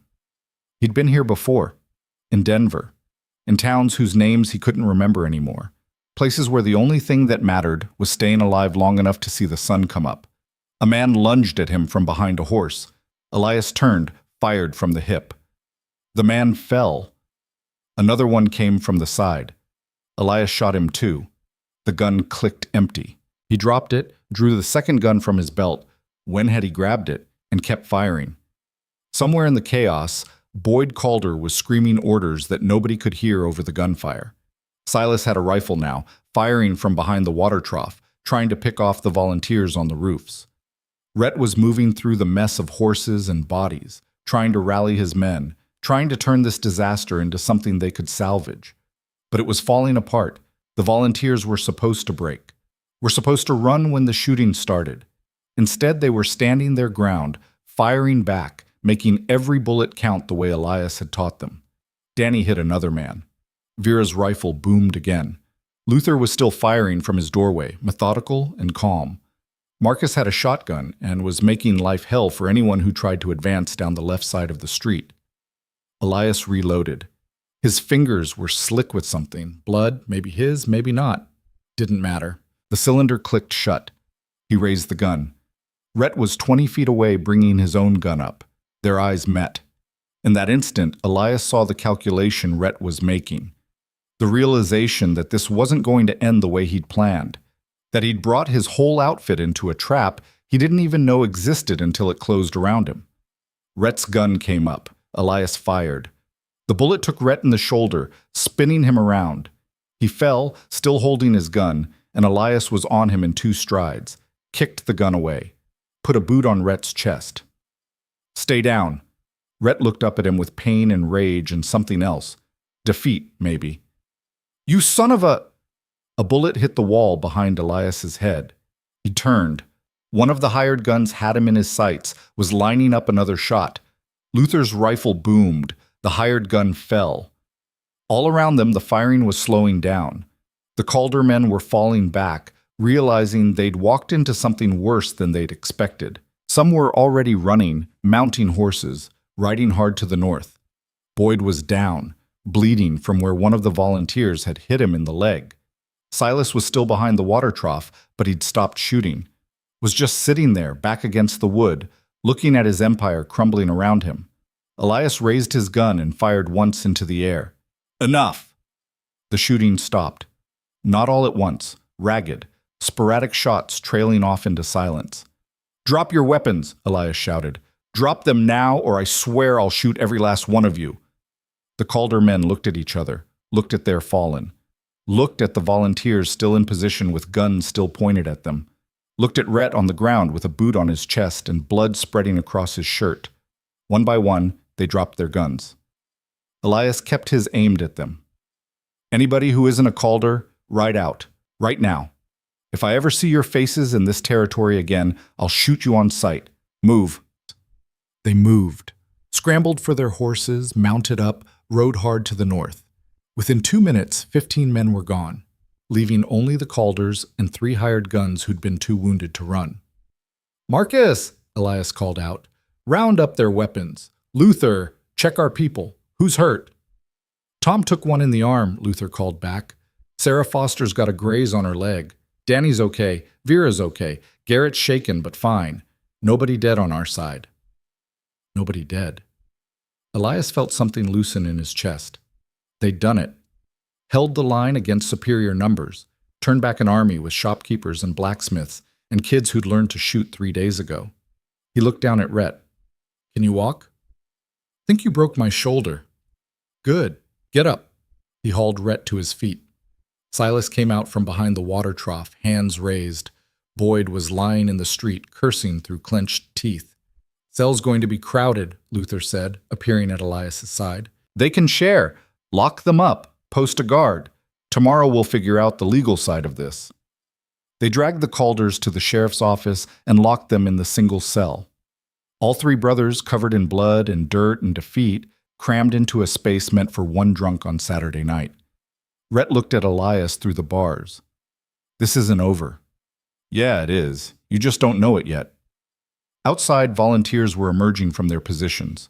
Shaky, some crying, some laughing with the kind of wild relief that comes from surviving something you thought would kill you. They gathered in the street, looking at the bullet holes, the blood, the evidence of what they'd done. Vera came up to Elias. Her hands were shaking now, rifle hanging loose at her side. "We won!" "You won. I just pointed you in the right direction. Don't sell yourself short, Sheriff. Without you, we'd still be licking their boots." Danny Cole was sitting on the boardwalk, head in his hands. Elias sat down next to him. "You okay, kid?"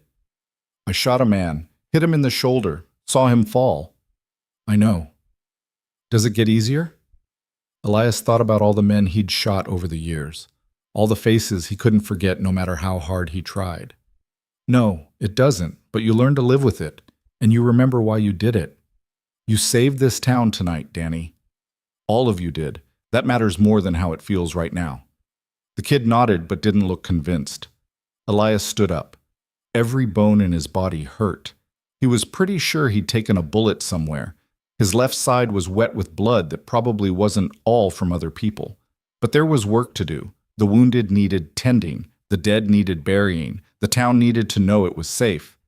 He made it halfway to the church before his legs gave out. The world tilted. Someone caught him. Luther, probably. Voices were talking, but they sounded far away. The darkness at the edges of his vision was creeping in. Sheriff? Sheriff, stay with us. He tried to answer. Couldn't. The trembling in his hands was spreading through his whole body now. Shock, maybe. Or just everything catching up at once. The last thing he saw before the darkness took him was the sky above Broken Ridge. Stars coming out one by one like witnesses to what they'd done. Then nothing. Elias woke to pain and lamplight and the smell of carbolic soap. His side felt like someone had driven a hot poker through it and left it there to smolder. When he tried to sit up, hands pushed him back down, gentle but firm. Easy now, Vera's voice. You've been shot. Bullet went clean through, but you lost a lot of blood. He blinked until the room came into focus. He was in a bed at the boarding house, his shirt gone, bandages wrapped tight around his ribs. Luther stood by the window. Marcus was in the doorway. Both looked like they hadn't slept. How long was I out? 8 hours, Luther said. It's near dawn. Doc Morrison patched you up. Said you were lucky. Another inch to the right, and it would have hit something important. Feels important enough where it is. Vera handed him water. He drank it slowly, tasting copper underneath. His hands were steady, no trembling. That was something, at least. The Calders? Still locked up, Marcus said. Got 2 men watching them round the clock. They've been quiet. Think reality's starting to sink in. The wounded? Tom's arm is set. He'll heal. Sarah Foster's graze wasn't bad. Few others got cuts and bruises from flying wood, but nothing serious. You took the worst of it. Elias closed his eyes. They'd won. Actually won. Faced down 25 armed men and sent them running. It didn't feel real. Felt like something that happened to other people in stories told by liars. The dead? The room got quiet. 5, Luther said finally. 5 of theirs. We buried them this morning out past the edge of town. No markers. Figured they didn't earn them. 5 men dead. Elias tried to feel something about that. Tried to summon guilt or regret or satisfaction. Found only numbness. 5 men who'd chosen to ride into town with guns and gotten exactly what they'd asked for. The math was simple, even if the consequences weren't. What about their families? Most of them were hired guns. No family we know of. One had a wife over in Silver Creek. Luther sent word. Elias tried to sit up again. This time Vera didn't stop him, just helped him prop himself against the headboard. Everything hurt. His ribs screamed. His head pounded. But he'd been hurt worse and survived. This was just the price you paid for living through things you shouldn't have. I need to see them. The Calders. You need to rest, Vera said firmly. I need to finish this. Help me up. It took 2 tries and 3 people, but they got him standing. Got him dressed in a clean shirt that someone had brought from his room. Got him moving, one slow step at a time, down the stairs and out into the morning light. Broken Ridge looked like a town that had been through a war. Bullet holes pocked every building on Main Street. Shattered glass littered the boardwalk. Bloodstains marked the dirt in dark patches that would take rain to wash away.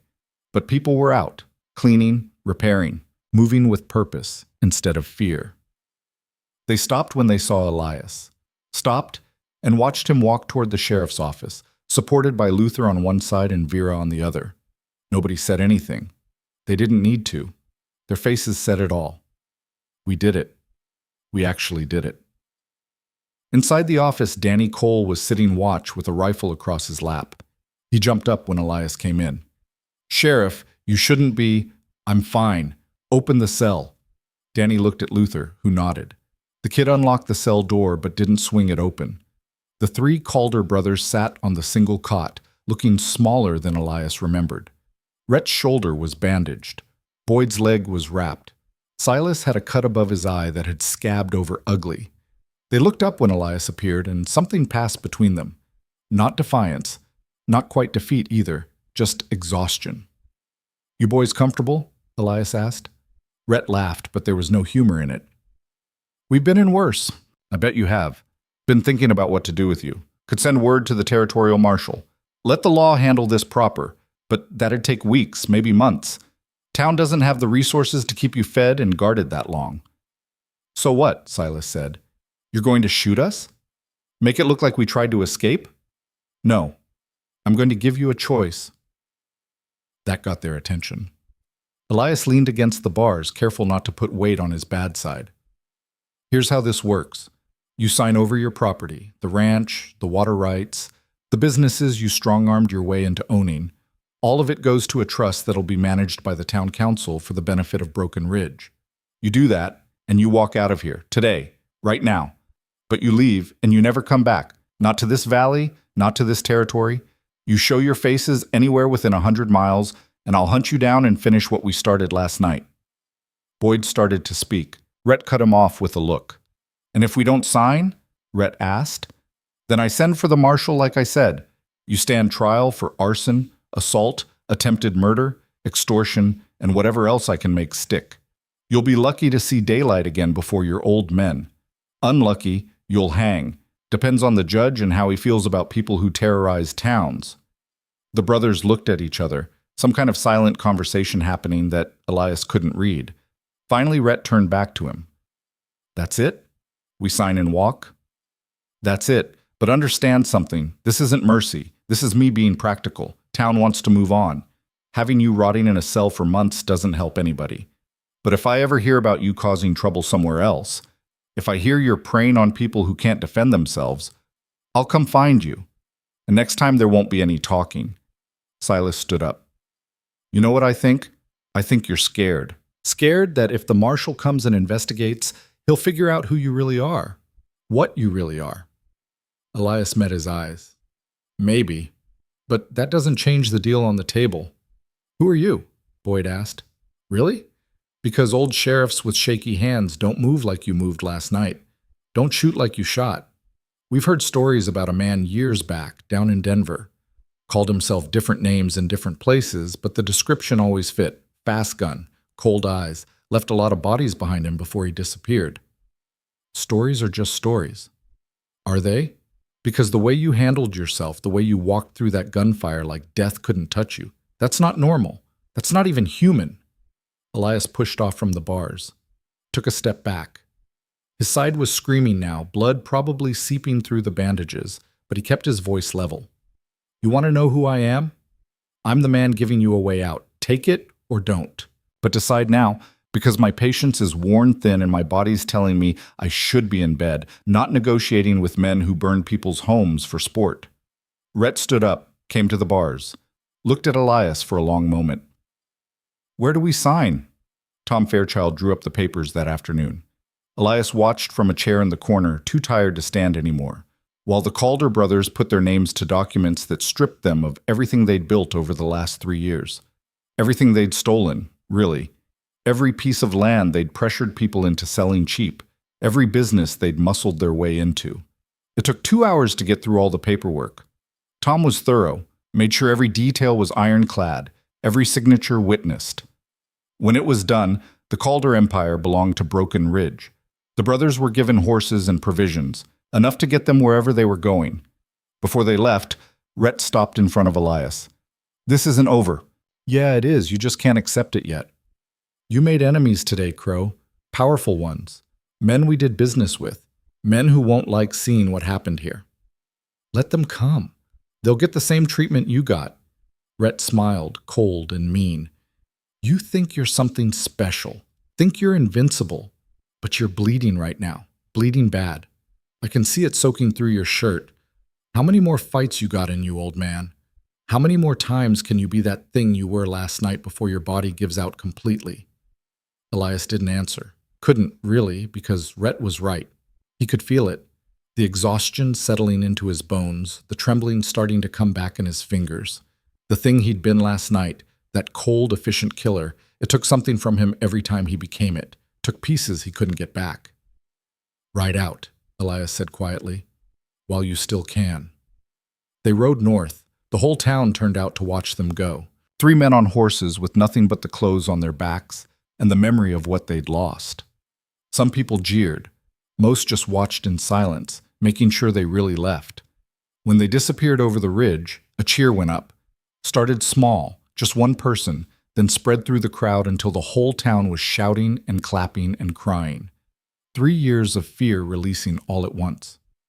Elias turned and walked back to his office before anyone could try to celebrate with him. He made it to his desk before his legs gave out again. Sat there in the dim light, bleeding through his bandages, shaking so hard his teeth chattered. Luther found him there 20 minutes later. "You're bleeding again." "I know. Need to get you back to Vera's, get those bandages changed." "In a minute." Luther sat down across from him. "We did it. Actually did it. I still can't believe it." "Believe it. They're gone. Because of you." Elias shook his head. "Because people were ready. I just showed them it was possible." "Don't do that. Don't minimize what you did. You walked into this town and gave us something we'd forgotten we had. Courage, purpose, the belief that we could be more than victims." Pretty words, but the truth is messier. 5 men died last night. More would have if things went different. That's not inspiring. That's just violence with a badge pinned to it. Maybe. But sometimes violence is the only language bullies understand. You taught us that too. They sat in silence for a while. Outside, the celebration was continuing. Someone had brought out a fiddle. Music drifted through the walls, joyful and alive in a way Broken Ridge hadn't been in years. "What happens now?" Luther asked. "Now you rebuild. Use that land the Calders gave up. Make this town into something worth defending." "You said you, not we." Elias looked at his hands, still shaking, getting worse. "I'm not staying, Luther." "The hell you're not. This town needs you. This town needs a sheriff. Doesn't have to be me. Danny's learning. Give him a year, he'll be better at this than I ever was. Doesn't carry the weight I carry." "You can't just leave. Not after everything." "I can't stay. Last night I became something I spent 10 years trying to forget. You saw it. The way I moved. The way I shot. That's not law enforcement. That's something else. Something darker. I keep being that thing. Eventually it's all I'll be. Already feel it pulling at me. The cold. The emptiness. Easier to be that than to be this." He gestured at himself, the shaking, the fear, the human parts that made him weak. Luther leaned forward. "You know what I think? I think you're scared. Not of the Calders or their friends or any of that. You're scared of staying in one place long enough for people to care about you. Scared of being part of something again because last time you were, it ended badly. So you run. Find a new town, do what needs doing, and run again before anyone gets too close." "You don't know what you're talking about." "Don't I? I've seen men like you before. Men who survive things they shouldn't, who carry ghosts everywhere they go. The running doesn't help. Ghosts don't care about geography. They follow you wherever you go." Elias stood up, too fast. The room tilted. Luther caught him before he fell. "Come on, let's get you patched up. Then you can decide whether you're running or staying, but you're deciding with a clear head, not while you're bleeding out in your office." They made it back to the boarding house. Vera tisked when she saw the blood, stripped off his shirt, and changed the bandages with efficient hands that had clearly done this before. "You're an idiot," she said matter-of-factly. "Wandering around town when you should be resting. You want to die? Because this is how you die. Not in some dramatic shootout, just bleeding out from stubbornness." "Yes, ma'am." "Don't yes, ma'am me. Get in bed and stay there. I'm posting Danny outside your door. He's got orders to shoot you if you try to leave." Despite everything, Elias smiled. "The kid wouldn't shoot me." "Try him. He worships you. Probably do anything you told him to, including keeping you in bed if that's what it takes." She was right about Danny. The kid was sitting outside the door when Elias woke up hours later, rifle across his lap, looking dead serious about his assignment. "Sheriff, you need something?" "Just wanted to walk around, stretch my legs." "Mrs. Hutchins said you'd say that. Said I'm not to let you out unless you're on fire." "And if I order you to stand aside?" Danny looked genuinely conflicted. "Please don't make me choose between you and Mrs. Hutchins, Sheriff. I've seen what she does to people who disobey her.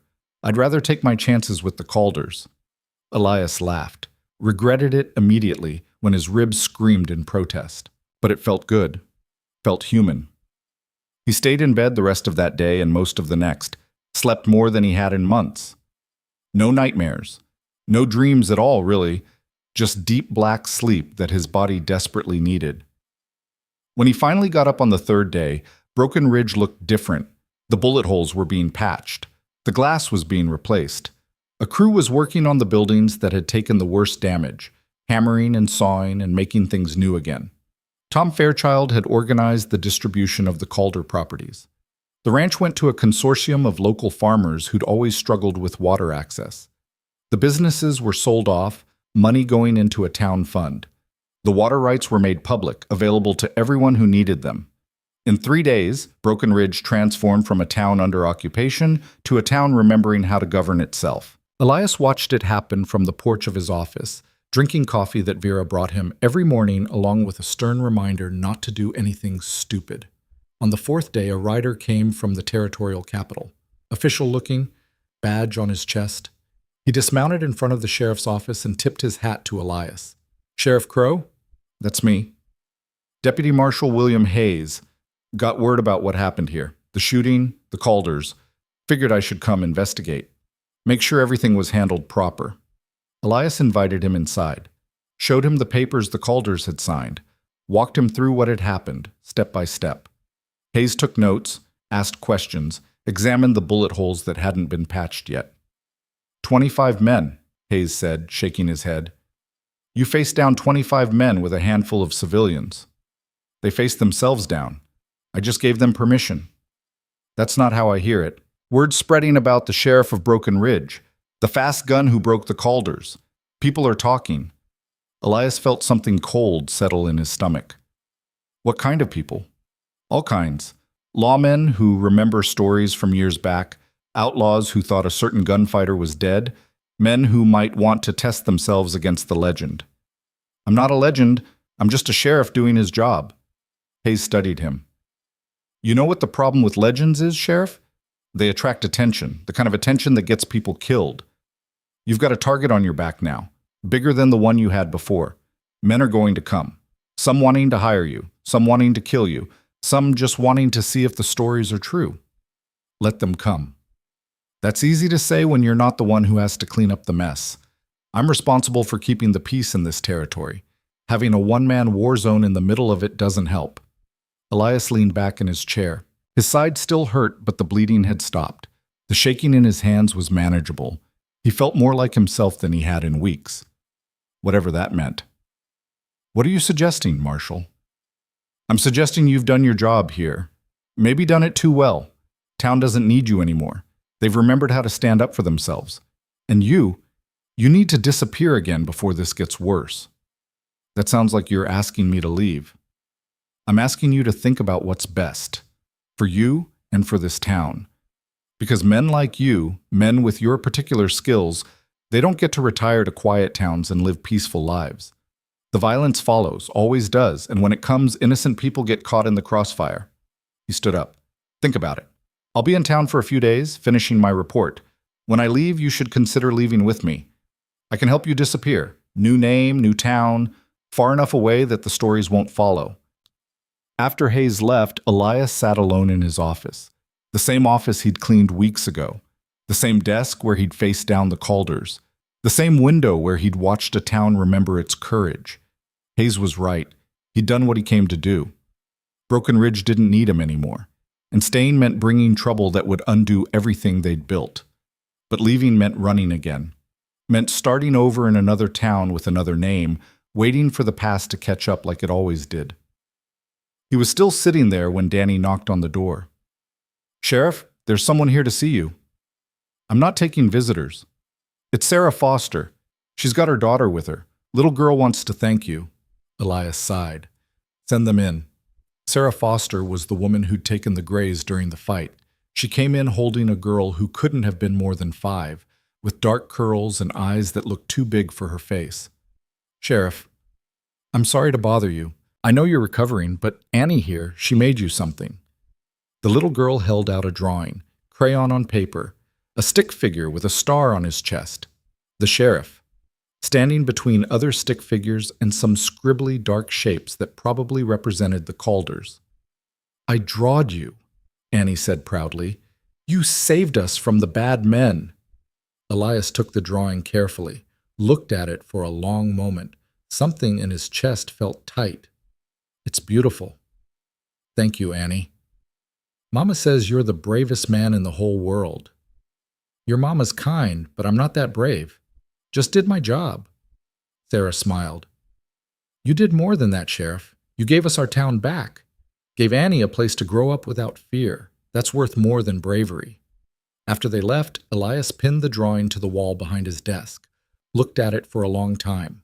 A child's interpretation of violence. Simple, clean, good versus evil, with clear lines and no moral gray. If only it were that simple, that night, Luther found him on the porch of the boarding house, watching the sun go down. Hayes talked to you? He did? What did he say? That I should leave.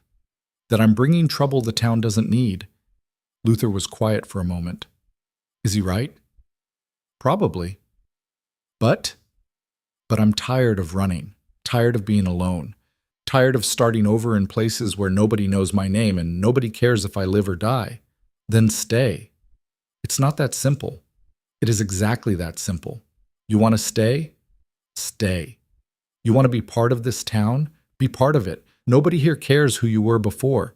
They care about who you are now. And right now, you're the man who saved us. For how long? How long before something from my past shows up? Before men come looking to test themselves against me?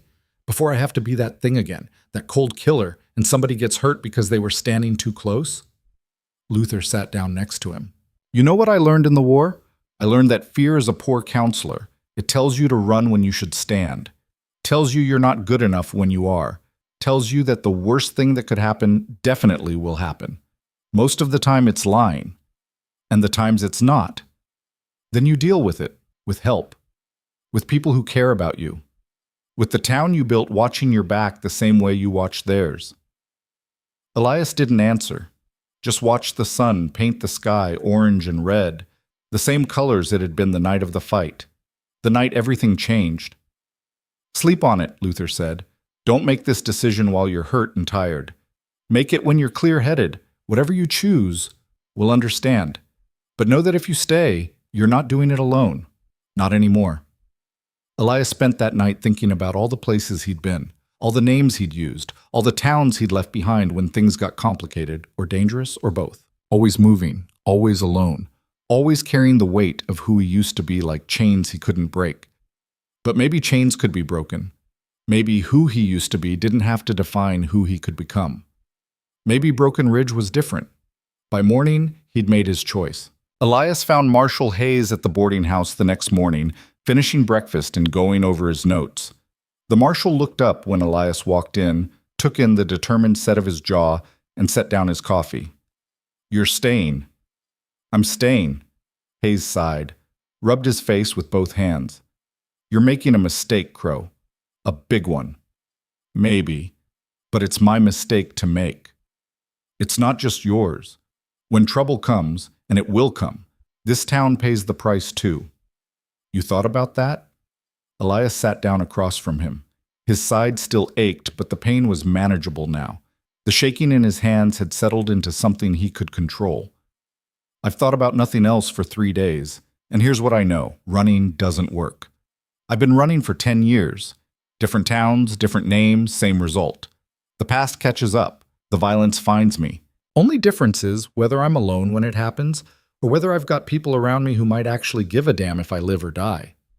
So you're using this town as insurance. That's not fair to them. No, I'm giving them something they didn't have before. Someone who knows how to fight, how to train others to fight. how to stand up to the next group of bullies who think a small town is easy pickings. The Calders are gone, but there'll be others. There always are. At least this way, Broken Ridge will be ready. Hayes leaned back in his chair, studying Elias with eyes that had seen too much to be fooled by easy lies. You really believe that? Or are you just trying to convince yourself? Both, probably. But I'm done running, Marshal. Whatever comes, I'll face it here. Then you're a damn fool. But I suppose every town needs one of those. Hayes stood up, gathered his papers.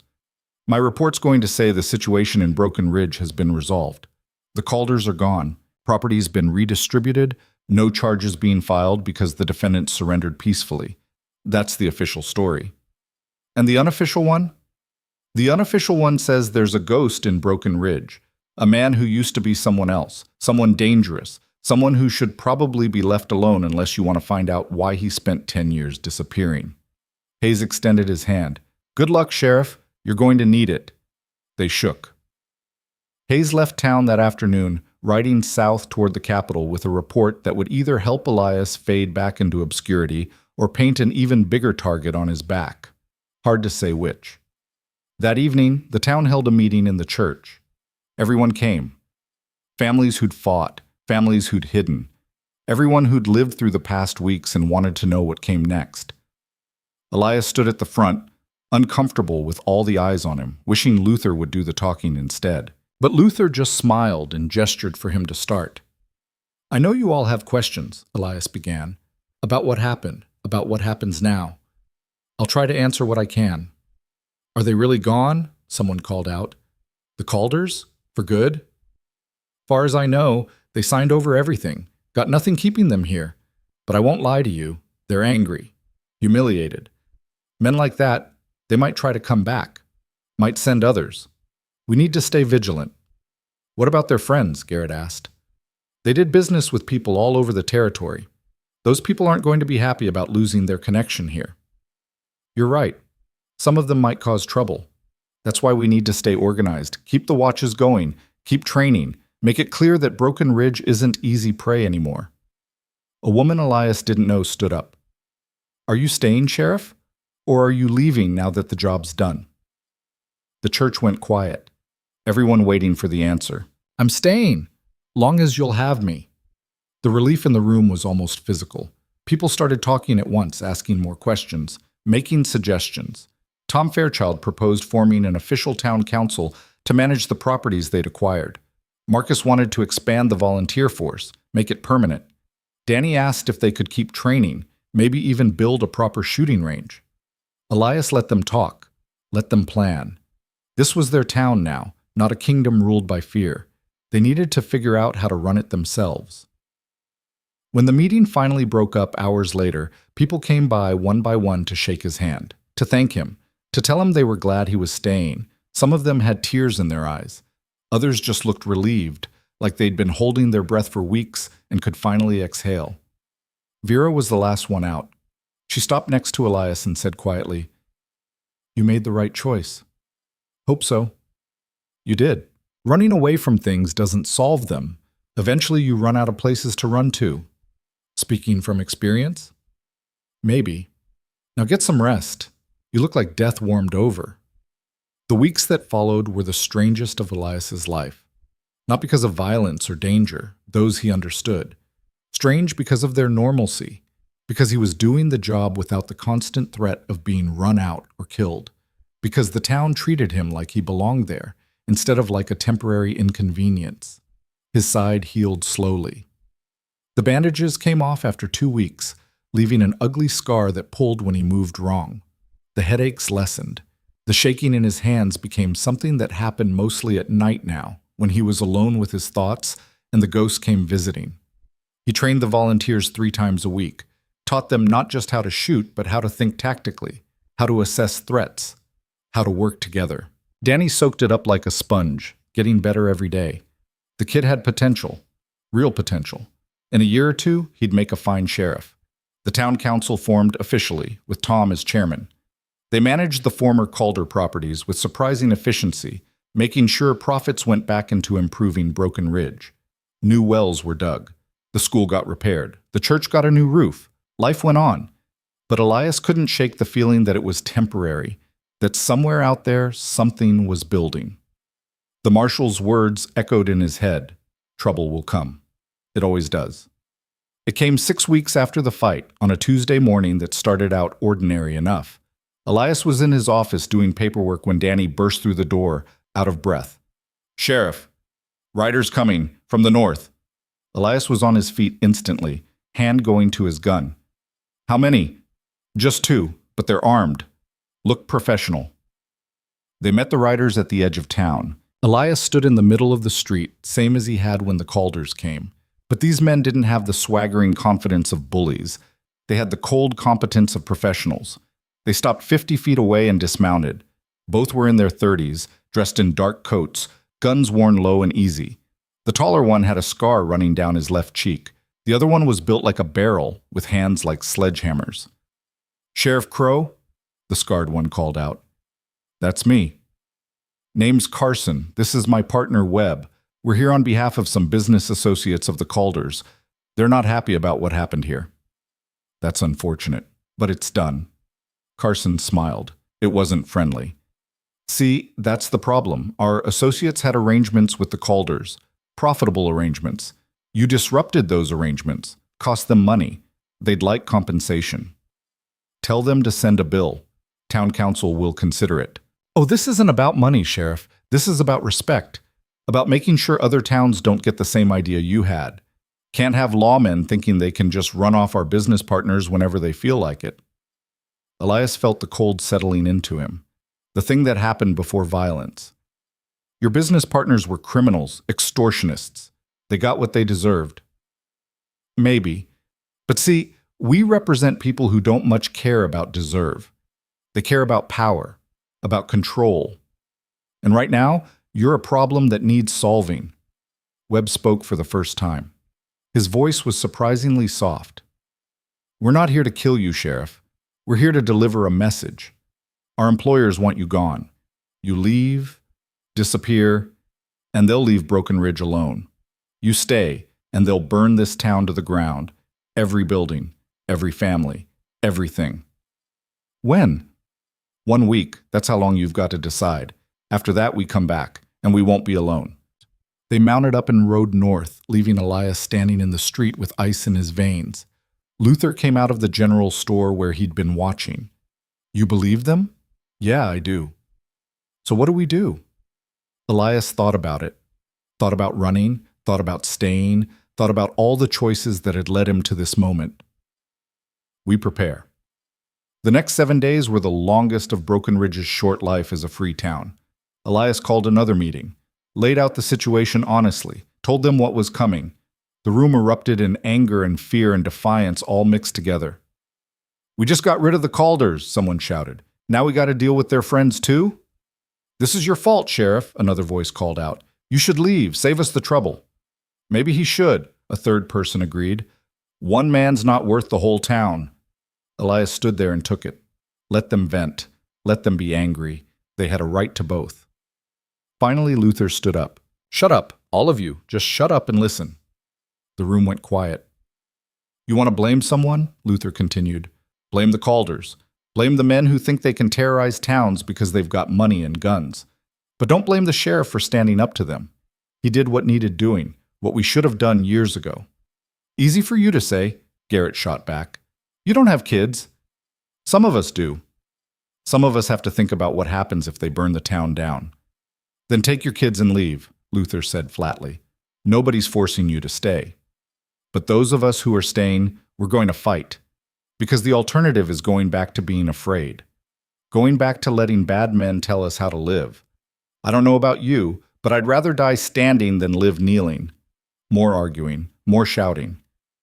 It went on for an hour before Tom Fairchild finally called for a vote. Stay and fight, or tell the sheriff to leave. 37 people voted to fight. 12 voted for Elias to leave. It wasn't unanimous, wasn't even overwhelming, but it was enough. They spent the week fortifying. Elias sent Danny to the neighboring towns with a message.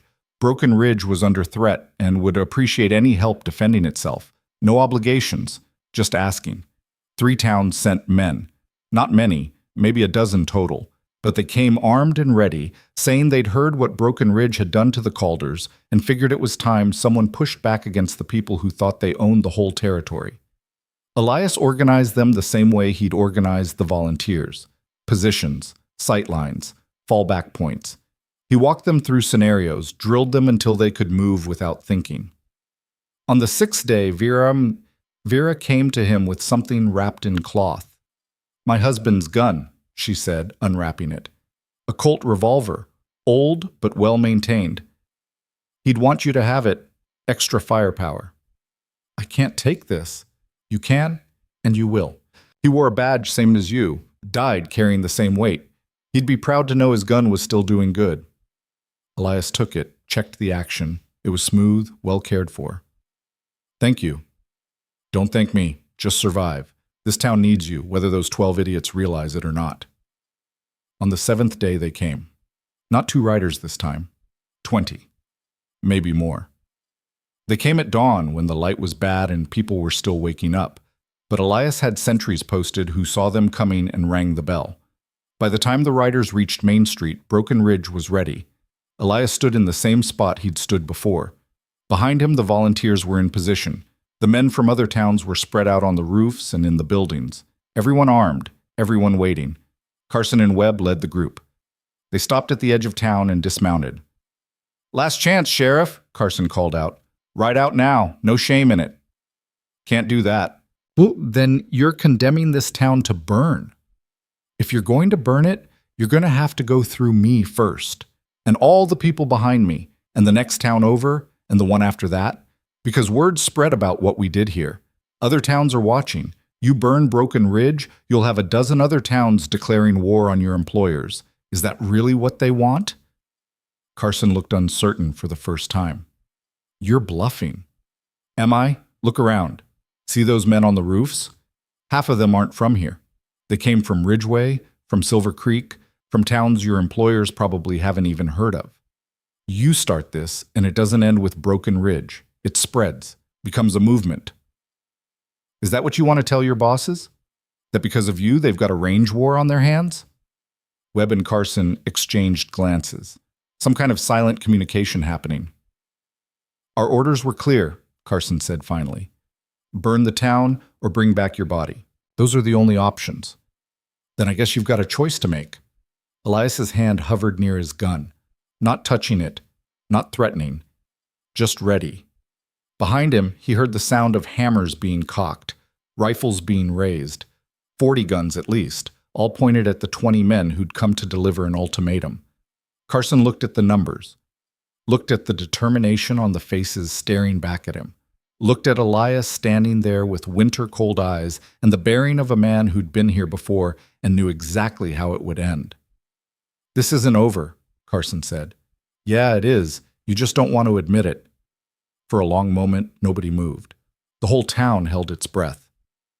Then Carson climbed back on his horse. Webb followed. The 20 men behind them looked confused, but they mounted up too. "You made a mistake, Sheriff. You made an enemy of people you can't afford to have as enemies." "Let them come. We'll be here." The riders turned and rode north. Didn't burn anything, didn't fire a shot, just left, and the shame of backing down was written across every face. When they disappeared over the ridge, Broken Ridge erupted in cheers. People poured into the street, celebrating like they'd won a war. Maybe they had. Maybe they'd just proven that bullies, no matter how well-funded or well-armed, couldn't stand against people who'd decided to stop being afraid. Elias walked back to his office while the celebration continued behind him, sat at his desk, and waited for his hands to start shaking. They didn't. For the first time in 10 years, they stayed steady. Luther found him there an hour later. "They're calling it a miracle, saying you faced them down without firing a shot. Wasn't a miracle, was just math. They had 20 men, we had 40. They were hired guns fighting for money. We were defending our homes. They did the smart thing and left. Will they come back? Maybe. Probably not. Their employers are businessmen. Businessmen understand cost-benefit analysis. Coming after Broken Ridge again would cost them more than we're worth. They'll cut their losses and find easier targets." "You sound pretty sure about that." "I'm not, but I'm done worrying about what might happen. Done running from things that haven't caught up yet. For the first time in a long time, I'm just here, present, not thinking about the next town or the next name or the next place to hide. Luther smiled. Good. Because this town needs you, and whether you realize it or not, you need this town too. After Luther left, Elias sat alone in his office and thought about all the versions of himself he'd been. The young deputy full of ideals, the hardened gunfighter, the broken man who ran from his own shadow, and now this, an aging sheriff with shaky hands who'd somehow found a place that wanted him despite everything he was and everything he'd been. The ghost was still there, that cold, efficient killer who could draw faster than thought and shoot with deadly precision. Elias could feel it lurking underneath, waiting for the next crisis. But maybe that was okay. Maybe you didn't have to kill the ghost. Maybe you just had to make sure it only came out when absolutely necessary. The rest of the time, you could just be human, flawed, scared, but trying anyway. The weeks turned into months. The men from other towns went home carrying stories about Broken Ridge, the town that stood up to the Calders and their associates and won. The stories spread, got embellished, got bigger with each telling. But in Broken Ridge itself, life returned to something approaching normal. The volunteer force became official, a town militia with Danny as Elias's deputy. The council managed the properties well, using profits to improve infrastructure and attract new families. People stopped looking over their shoulders, stopped expecting the worst, started believing that maybe good things could last. Elias trained Danny every day, taught him everything he knew about being a lawman. Not just the shooting and the tactics, but the harder stuff. How to de-escalate conflicts, how to read people, how to know when to be hard and when to be soft, how to carry the weight without letting it crush you. The kid learned fast, too fast maybe. Sometimes Elias saw flashes of who he used to be in Danny's eyes. That coldness that came from doing violence, that distance that grew between you and normal people when you'd crossed lines they never would. Don't be like me, Elias told him one afternoon after training. Be better. You're the best lawman I've ever seen, Sheriff. Why wouldn't I want to be like you? Because being good at this job costs you pieces of yourself you can't get back. Every man you shoot, every fight you win, it takes something. Eventually you look in the mirror and don't recognize who's looking back. Be the kind of sheriff who doesn't need to be fast with a gun. Be the kind who talks first and shoots only when there's no other option. But if I'm not fast, then you get good at other things. Get good at reading people, at making allies, at building trust. Speed is just one tool. Don't make it the only one you've got. Danny nodded, taking it in. Elias hoped he understood, hoped he'd learn from Elias's mistakes instead of repeating them. 6 months after the confrontation with Carson and Webb, a letter arrived, official-looking, addressed to Sheriff Elias Crow. He opened it carefully. It was from the territorial governor's office, formal language, congratulating him on resolving the situation in Broken Ridge, commending him for his service, and offering him a position, chief marshal for the entire territory based in the capital, overseeing law enforcement across 100 towns. More money, more authority, more respect. Elias read it twice. Then he folded it carefully and set it on his desk. That evening, he showed it to Luther and Vera. You going to take it? Vera asked. No. Why not? It's a hell of an opportunity. Because I'm done chasing opportunities, done looking for the next thing. I've got a good thing here, a town that needs me, people who've become friends, I guess. Maybe more than friends. Maybe the closest thing to family I've had in 20 years. Luther clapped him on the shoulder. Good answer. Besides, Elias added, big offices and official titles don't suit me. I'm better here, where I can see the people I'm protecting, where the job means something more than reports and politics. He wrote back declining the offer, suggested they give it to someone younger with more ambition, someone who hadn't already lived enough lives for 3 men. Life continued. The seasons changed. Winter came to Broken Ridge, covering everything in snow and making the town look clean and new.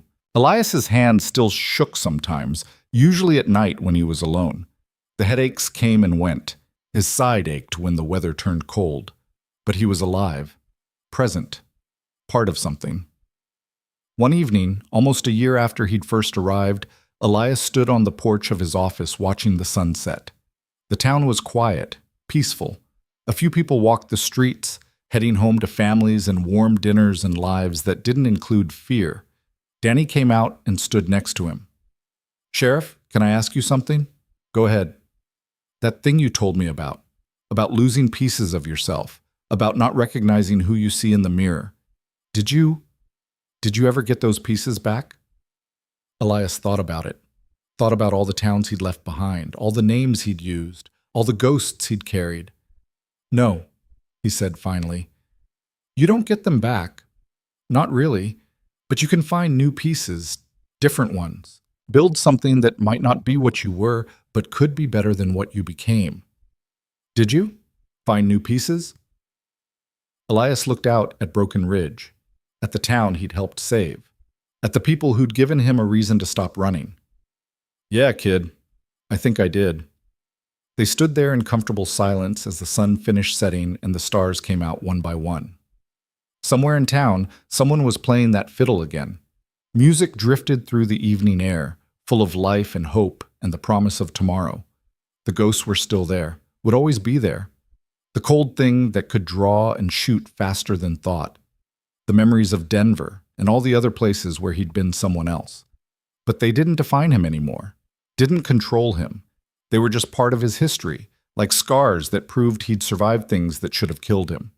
Elias Crow wasn't a legend, wasn't a hero, was just an aging lawman with shaky hands and a past he couldn't change. But he'd found a place where that was enough, where people accepted him not despite his flaws, but including them. And for the first time in longer than he could remember, that was enough. Broken Ridge had forgotten fear. And in doing so, it had remembered something more important, that ordinary people, given a reason to stand, could be extraordinary. That courage wasn't the absence of fear, but the decision to act despite it. That the most dangerous man in any room wasn't the loudest or the meanest or even the fastest. It was the one who had nothing left to prove and everything left to protect. Elias walked back inside his office, hung his hat on the peg, checked his gun one more time before locking it in the drawer, looked at Annie's drawing still pinned to the wall, a child's interpretation of heroism rendered in crayon and hope. Tomorrow would bring new challenges, new threats, new tests. But tonight, Broken Ridge was safe. The law meant something. And an old sheriff with a troubled past had finally found something worth staying for.